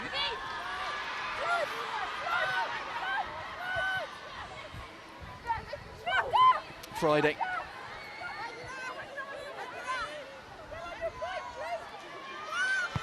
Dane sets herself for the kick. Stuni Minozzi. They're looking to run it back for Italy. Flings one out the back. It's a little awkward though. Tunisia has made something of it. Stacey Flood looking to get over that ball again. Furlan. Big hit from Sam Monaghan.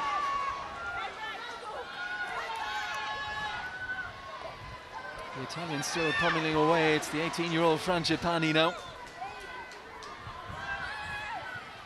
Lucia Guy. Barrettin, little ball back inside for Bettoni.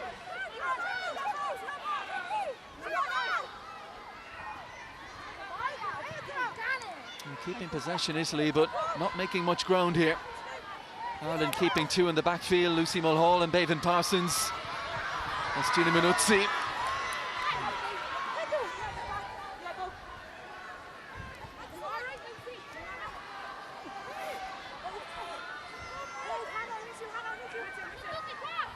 Rigoni, a change of tack, looking for the kick through. That's out of play for an Ireland line-out.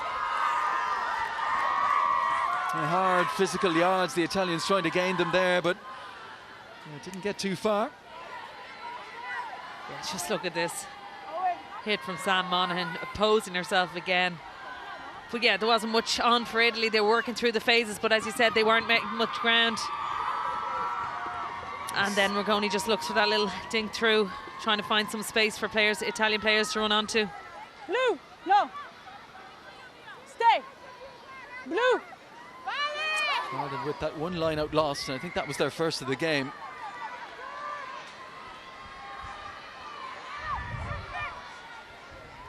Friday. Yeah, that one didn't look straight. It was dummy throw. Dummy throw from Niamh Jones there.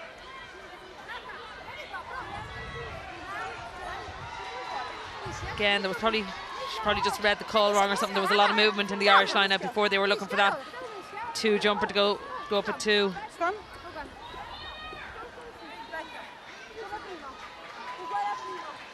Yeah, she just dummied and then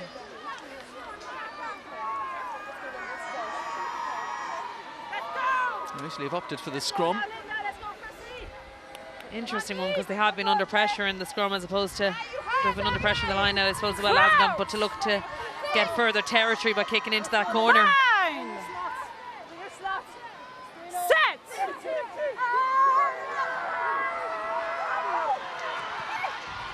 Well, they just about managed to get it out of there in the nick of time. Barretton looking to pop one for Furlan.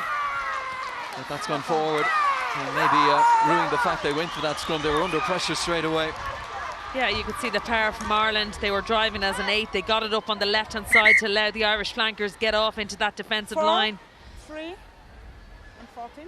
Well, we were contemplating and wondering about changes, and here they come now. 4, 6. Yeah.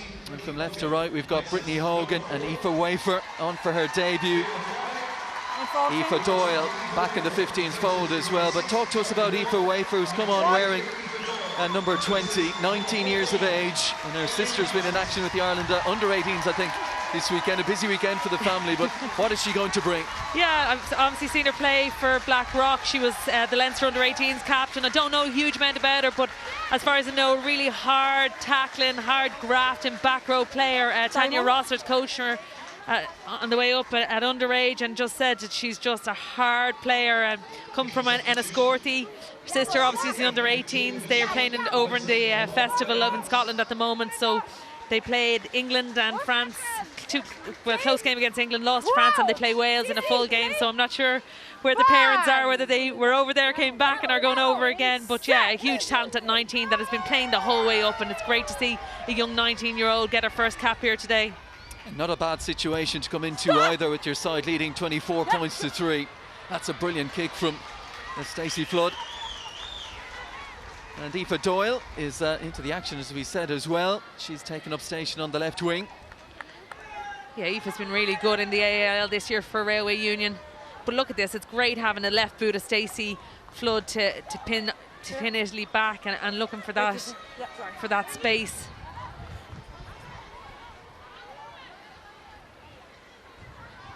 Interesting, Aoife Wafer, she's not in the line at the moment. She's lining out in midfield. That's definitely crooked. Not straight. On a day where it is awkward with that swirling breeze. That one didn't go to plan for Melissa Batoni. Who is the captain? You? Yes, go Hannah. Go Hannah. Hannah. Yeah, Hannah. Bit unsure who the captain is since Nicola Friday went off, so I think they've just said Nicola Friday is taking over captaincy. Some more changes for Ireland. It's the end of the afternoon for the hard-hitting Niamh Jones. She's replaced by Emma Hooban. Katie O'Dwyer coming on as well, and she replaces Christy Haley. Look, it's good to see Ireland using their bench at 60 minutes. Previously, Niamh Jones has played the full 80. Lyndon Jungang's still on there, but she's played the full 80 as well. And, you know, in the modern game, you can't see front row players playing the full 80, particularly when you're expecting them to scrummage and then work around the park. Dominant looking scrum from Ireland again. Dane now gets it out. Cronin to Flood. Aoife Doyle into the line, and then Mulhall, and now Murphy Crowe.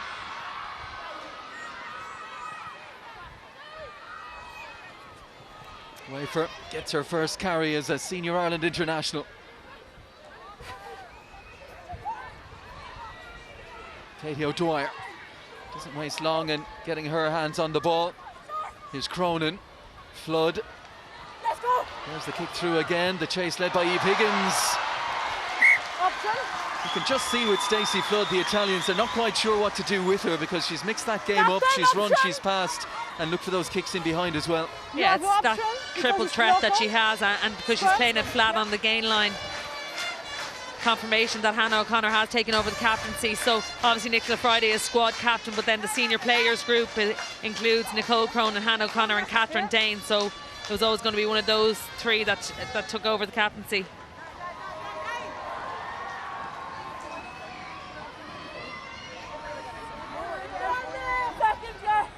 Stacey Flood's in conversation with Nicole Cronin as to what the plan is here off this set piece just outside the Italian 22. 17.5 minutes remaining. Musgrave Park, Ireland in the ascendancy. Once again, that scrum is strong. Barretton looking to pounce on Catherine Dane. Penalty, Ireland look to go quickly. Back. 6. Move. La 6, elle est pliée. Scrum. The scrum has been dominant. Big challenge ahead, of course, at Welford Road against that England pack. You look at the 10 tries England scored yesterday, 7 came from the forwards. There's going to be a lot of work ahead. Well, particularly when it's probably going to be a much changed Irish squad, as you said previously. A lot of those Irish players, not sure exactly who, whether it's all going to be Oldham, and will be off to Langford to play in the sevens. What an ovation for Amy Lee Murphy-Crowe as she leaves to be replaced by Enya Breen. She's a huge fan's favourite, isn't she? Look, she's just so exciting when she gets her hands on the ball, but she's a hard worker as well, defensively, but also coming off her wing in attack. And we just see positional change. Enya Breen's coming in the centre at 13, and Eve Higgins has moved out to the wing, I think.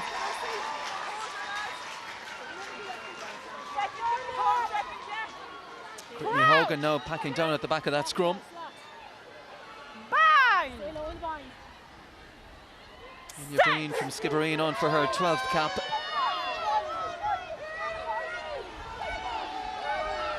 Use the ball. And even with all those pack changes, that scrum is still rock solid for Ireland. Here is Mulhall, shadowed all the way across the pitch by Manuela Furlan. Quick ball from Dane again. Flood gets it away to Higgins. Has that uncoachable ability, Eve Higgins, to be able to step and find spaces.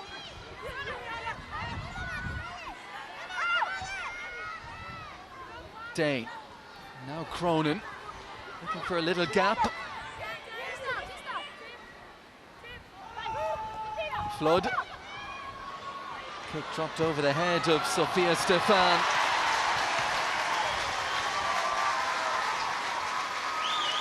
Again, just clever play, picking out where the space is, playing the game in the right positions of pitch, which they were guilty of not doing in the first 2 games, and just better game management from Ireland. Your mark. Well, the aim at the outset of the season for Greg McWilliams was to win the 3 home games, but we saw Wales, an entirely different proposition to what they've been in previous years. Came up with a big result at the RDS, having gone 3 years without a Six Nations win. And then after defeat in Toulouse, well, there was always eyes on this game for Ireland and what they could produce here in Cork. The Italians under pressure. No, drop off. It's you. No. I think Ireland asking, was that one carried or played back in by the Italians, but it's going to be a dropout for Sarah Barretton. 1. So Linda Njungang, she will get a rest, and on comes Chloe Pearce.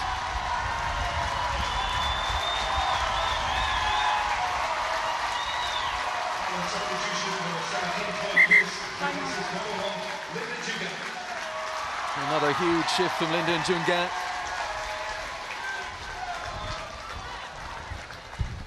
Yeah, you can just see that wind is picking up even stronger now.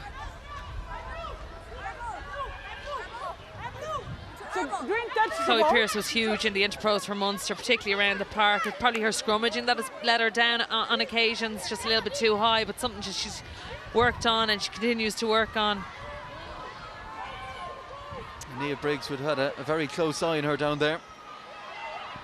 On a day when the Italians were hoping to finally get their attack functioning. This is the 3rd game, and so far all they have to show is 3 penalties, 2 from Solari against France, and 1 today from Beatrice Rigoni. Really, that England defence they faced last weekend, so aggressive. England missed just 4 tackles all game in Parma. When you've got numbers like that, it's very disheartening and dispiriting. And as mentioned, they had the COVID issue in the last few days to deal with as well. It's been a tough day all round for them. But here goes Dinka, and hit the line at pace. Brilliantly timed run from the outside centre. It looks like they've coughed up possession here, Italy.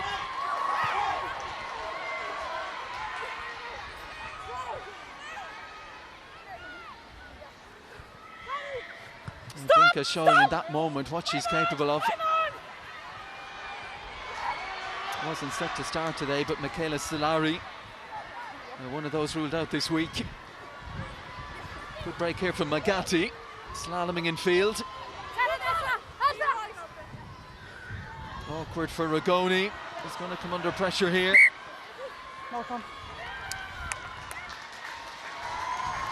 Yeah, Italy just do such great work at times. That line by Dinka, that weighted pass was outstanding. Make such gain line carries, such yardage for a knock on, and just give Ireland that impetus to get back down the pitch. Time off.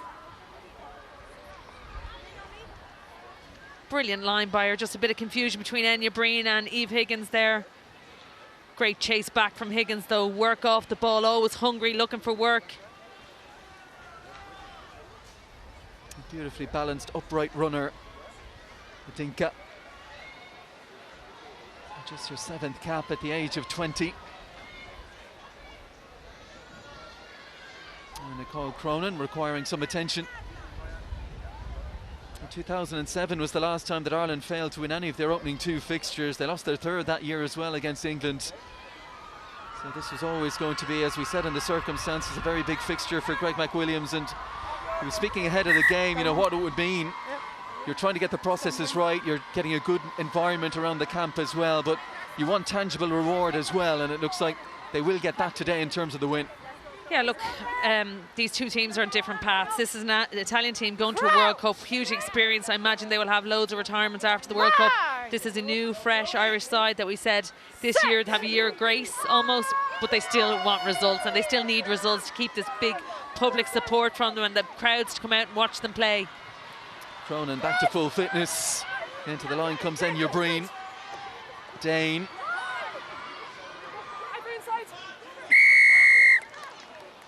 Holding on. Holding on. And the Italians with the respite of a penalty. They're going to have Canada, the US and Japan in their World Cup group. Later in the year, Italy, having won all 3 of their World Cup qualifiers on home soil in Parma back in September. So certainly a big year, and as you said, great reward as well for those vastly experienced players that they'll have a World Cup at the end of this year. Yeah, as I said, they've been in the game a long time, and you know, Ireland beat them in that qualifier, but they won their other 2 games. Time and off. TMO review. Yeah, the World Cup is more forgiving, I suppose, because there's quarterfinals this time around. Aurelie, so it's I would not like about. to show you a dangerous clean out on the previous wreck. Yeah, you check. TMO, Green, Eric number Gozan has got 20. involved here. Yeah, a dangerous clean out by Green. Okay. It looks like it's going to be going against Ireland. Tell me when you're on position. I'm ready.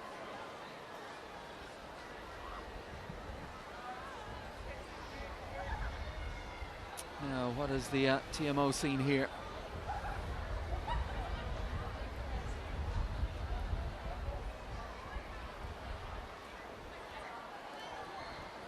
Unless it was the seatbelt tackle. And the 2 in there were Aoife Wafer and Chloe Pierce.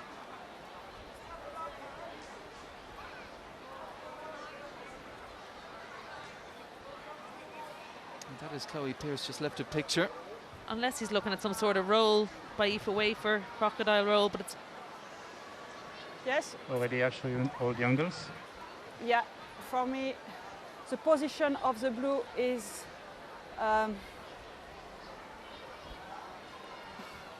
elle est déjà penchée vers l'avant. Yeah. Okay. So, but she lifts the leg. Yes. For me, Lifting the legs. yeah. So it's dangerous. There's no speed. Yes. For me, it's yellow. Are you agree? I agree. Yes. The number, sorry? 18? Number 20. Aoife Wafer. Green. 20 green. Dangerous clean out. So it's the same position of the penalty. So you replay for the line out in the same place. Yeah, captain. Yeah. It's a dangerous clean out because she lifts the player on the rack. Yes, it's a number 20. And was there a high tackle before that in the entry? No, Just no, not no, for you? I no. thought it was 20? Great. 20? Great. I asked. It's them. Hold on. 20. For me. 20 is behind you. Hold on. 20. Where Or is 20? 20? Okay. Aoife. Sorry. Hannah O'Connor thought it might have been Brittany Hogan in trouble, but it's Aoife Wafer, who on her debut has been sin bins. It's there's yeah. Yeah. Yeah, we have a medical of the field. Sorry. 1 second. Yeah. Time on. So Ireland down to 14. We saw the Italians in a similar position late in the first half and into the second when Elisa Giordano was yellow carded. 10 minutes will mean that Aoife Wafer will get back on for the closing stages, but for now Ireland with 14. Maybe an opportunity for the Italians to mount some meaningful attack. Struggle to find field position in the Ireland half in this second period, Italy. Here is Dinka to Ostina Manuzzi.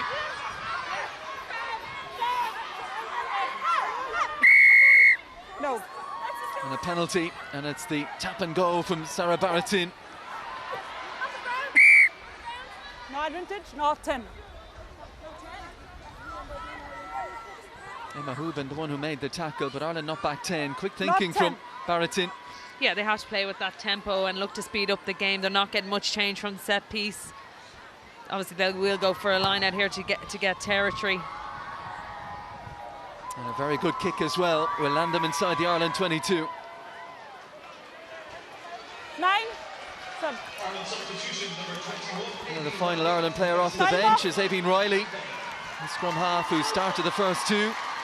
And Catherine Dane, a beaming smile as she makes way. Good outing for Catherine Dane. Look, I think what she brings is that bit more experience, control around the breakdown, controlling that forward pack. Sorry, just move Really there. good outing for her on her first start of the season. Numbers. 6. Time on.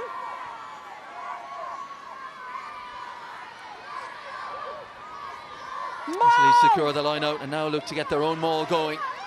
Ball in the hands of Bettoni, and Baratin exhorting every bit out of that pack. Same ball. Advantage, collapsing. Ireland have collapsed it, Italy advantage. They've got to get the ball out of there first. Baratin can see it now. Tunasi, first receiver. Big hit from Edel advantage. McMahon. Good contest. Baratin got to go again. Collapsing. And Rigoni just dabs this one into touch. They'll look to attack off the line out here, Italy, and get their first try of this year's Six Nations Championship. Inside the last 10 minutes. Yeah, it'll be interesting to see whether Ireland can test here or they'll just look to stop that Italian maul. Obviously in the Welsh game they were in between two minds whether contest or stay down. It looks like they're going to stay down and just hit here. That's what the body shape suggests. You could see Monaghan and O'Connor getting themselves set straight away, trying to get the shape right. Italy looking for that point of weakness. And they found it, and it's Bettoni who gets another try against Ireland. 3 years running now for the Italian hooker. And a well-worked set piece. Melissa Bettoni over for Italy's first try of this year's Six Nations. Again, good. That's a really good try from Italy. Ireland defended initially really well. They put a huge amount of weight in it. But they don't shore up that blind side, and she just shears off that little gap. You just see Chloe Pearce and Edel McMahon taking an Italian player out of that mould that creates the gap for Bettoni to go through. Yeah, timed it beautifully, Melissa Bettoni. And once she went, no Irish cover there. And for the Italian fans in Cork, a moment to enjoy.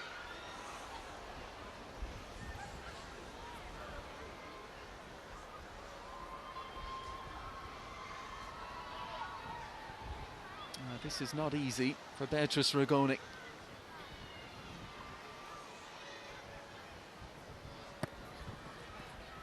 She's made good contact. Just didn't quite have the legs. Yeah. And that's a concession of that try, I guess, will just be an itch for Ireland to scratch now in the week to come.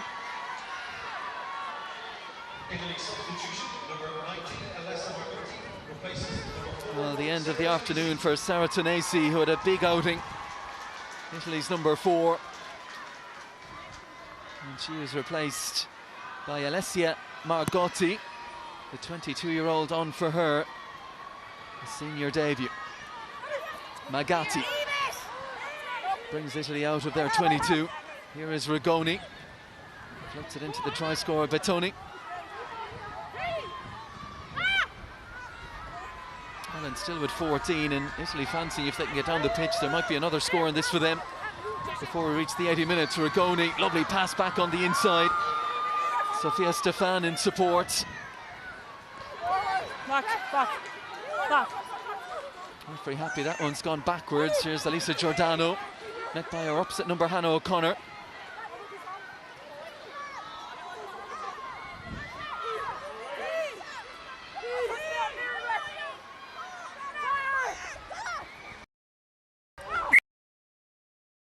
That looked high from Sam Monaghan. And Baratin taps and goes again. Yeah, it's keeping that tempo, high tackle, seatbelt tackle from Sam Monaghan there, but Italy just need to see out the last 6 minutes and playing with ball in hand, and as they say that, they turn it over. Stop it! And Brittany Hogan gets it away to Mulhall, who kicks ahead, and that is very dispiriting for the Italians.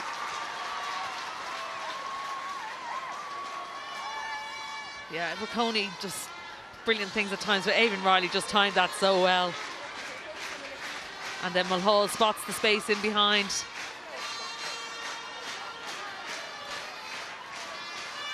Well, it was Lucy Mulhall's try. 21 minutes into the game, they got Ireland up and running after Rigoni had kicked the early penalty for Italy. Then Amelie Murphy-Crowe, controversially, we feel at least, with that try disallowed just after the half hour. But Niamh Jones, 5 minutes before the break.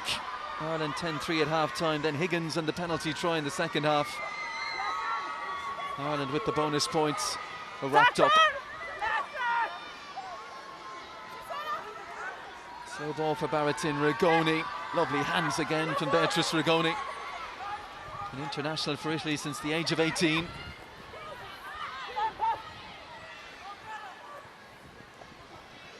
Still looking to run it and find those holes, but they've knocked it on here. Ireland advantage. And Riley surveying her options. Flood has turned the Italian defence again. It's another superb kick, but Stefan took a chance there in palming it back in field. Aoife Doyle was a hair's breadth away from getting her hands on that and running it in for another Ireland try.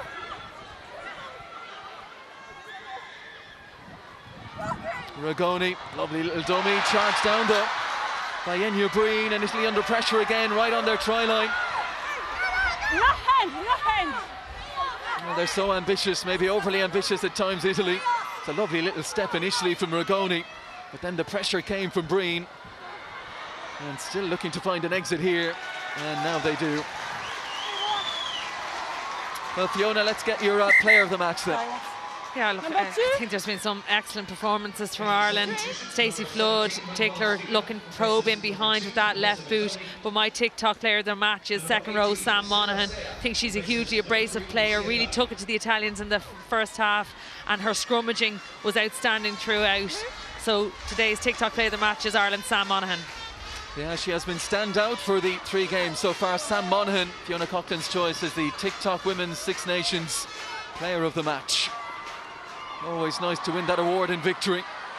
Oh, and there's going to be a try here. Lovely piece of opportunism from Katie O'Dwyer, and look how Ireland celebrate this one. Everyone in on this.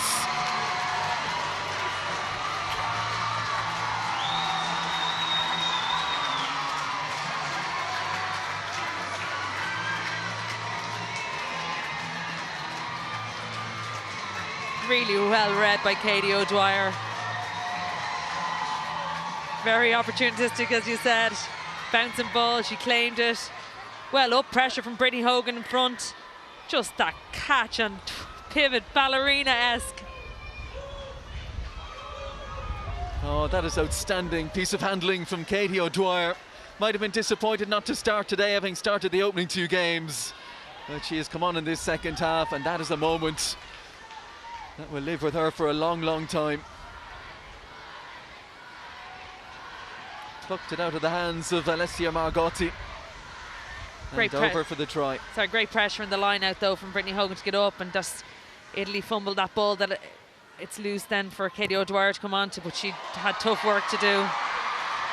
Oh, Nicole Cronin, the crowd thought that was over, just drifted at the last minute. 5 tries as we head towards full time, and that's a very healthy looking scoreboard for Ireland.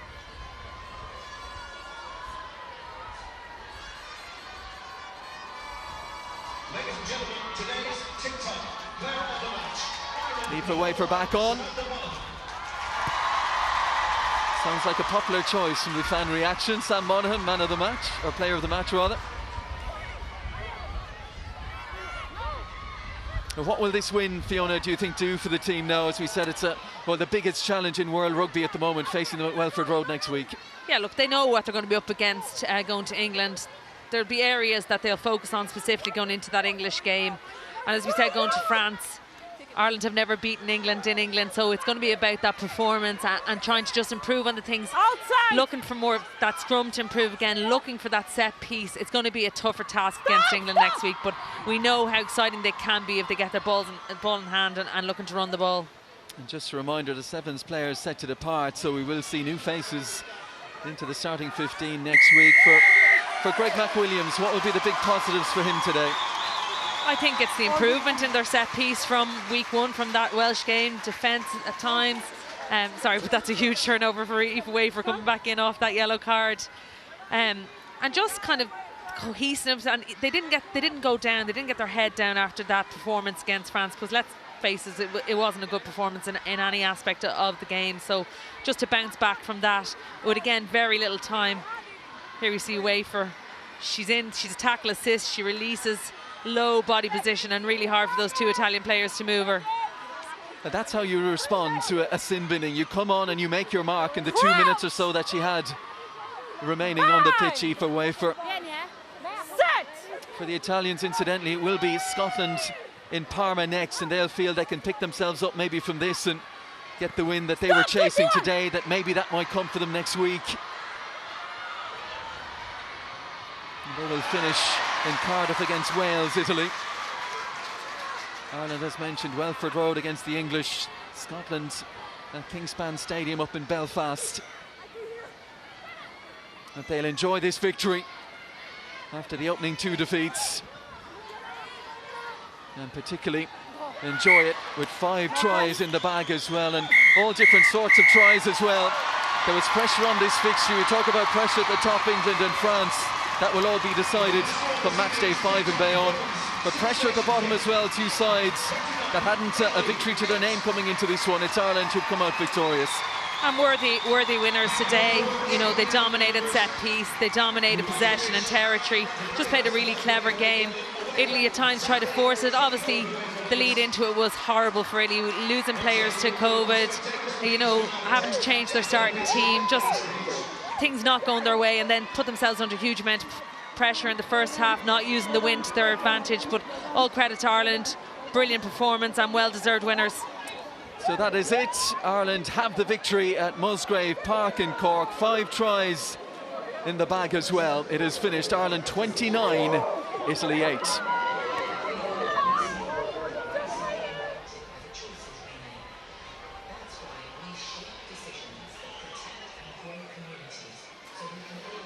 Well, smiles on the faces of the Ireland players for Italy. They'll have to dust themselves down, go again, as we said, next week against Scotland. But tangible reward was something Greg McWilliams was looking for, the work they've been putting in on the training pitch, and they've got it today.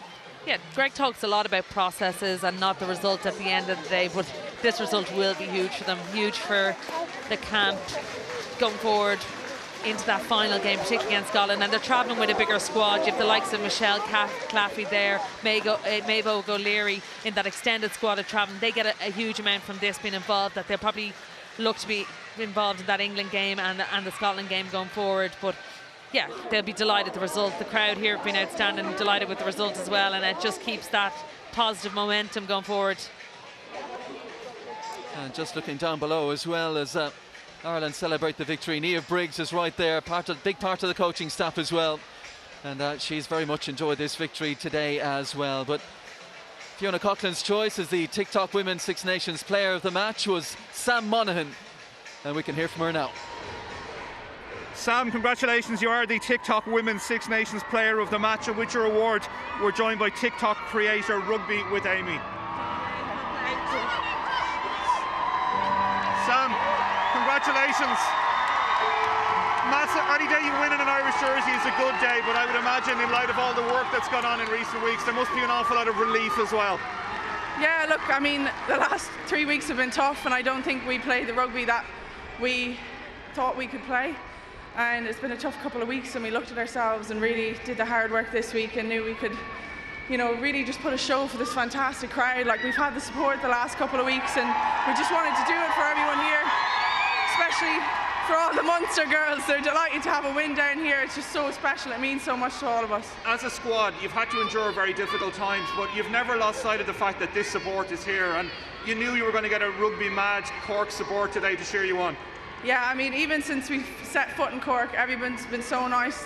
The hotel, we went for coffee, everyone's been so supportive, especially the last couple of weeks. We've had a tough few weeks, and I think everyone backed us, and we just wanted to show them today that we could do the country proud. And that is as much satisfaction as the victory, that the areas that you wanted to improve upon last week, you must be really, really proud and happy with the performance and elements of the performance today. Yeah, look, I'm proud. You know, some of them, you know, the backs, Amy Lee, I thought she deserved this today, and some of the other girls, they put on a fantastic performance. We still have a lot to work on, like England in 2 weeks. You know, it's going to be a big week this week. We're going to analysis and build on the mistakes we made and drive even further.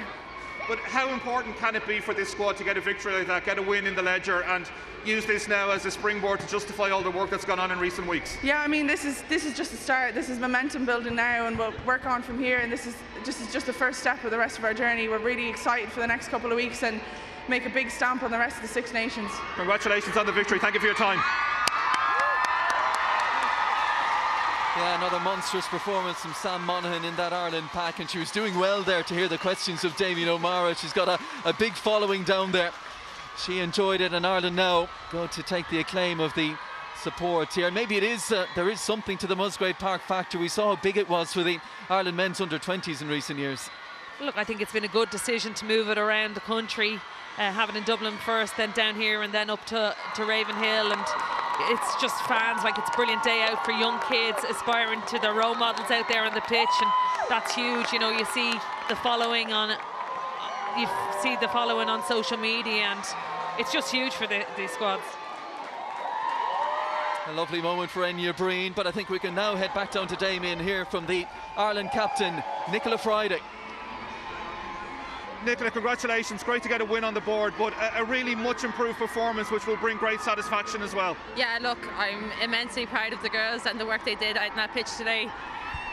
Like, we knew that this was what we could play like if we could just get certain things right, like exiting and playing in the areas of the pitches that we want, and the control of that game was so much more improved from previous games. Look, and I'm extremely proud of the girls for that. Has that been almost the sole focus this week, just to try and improve on those areas that are within your own control? Yeah, look, we took a hard look at our set piece, said that needed to have a big improvement, and we did. That was really well improved today, and then just playing in the right parts of the pitch, and like playing the kind of conditions as well. Like, we had a tough win against us in the first half, so just by playing smarter rugby, and that's what the girls did. They demonstrated that. Great to get a win in the column, and it's hopefully such a springboard of momentum for this squad now.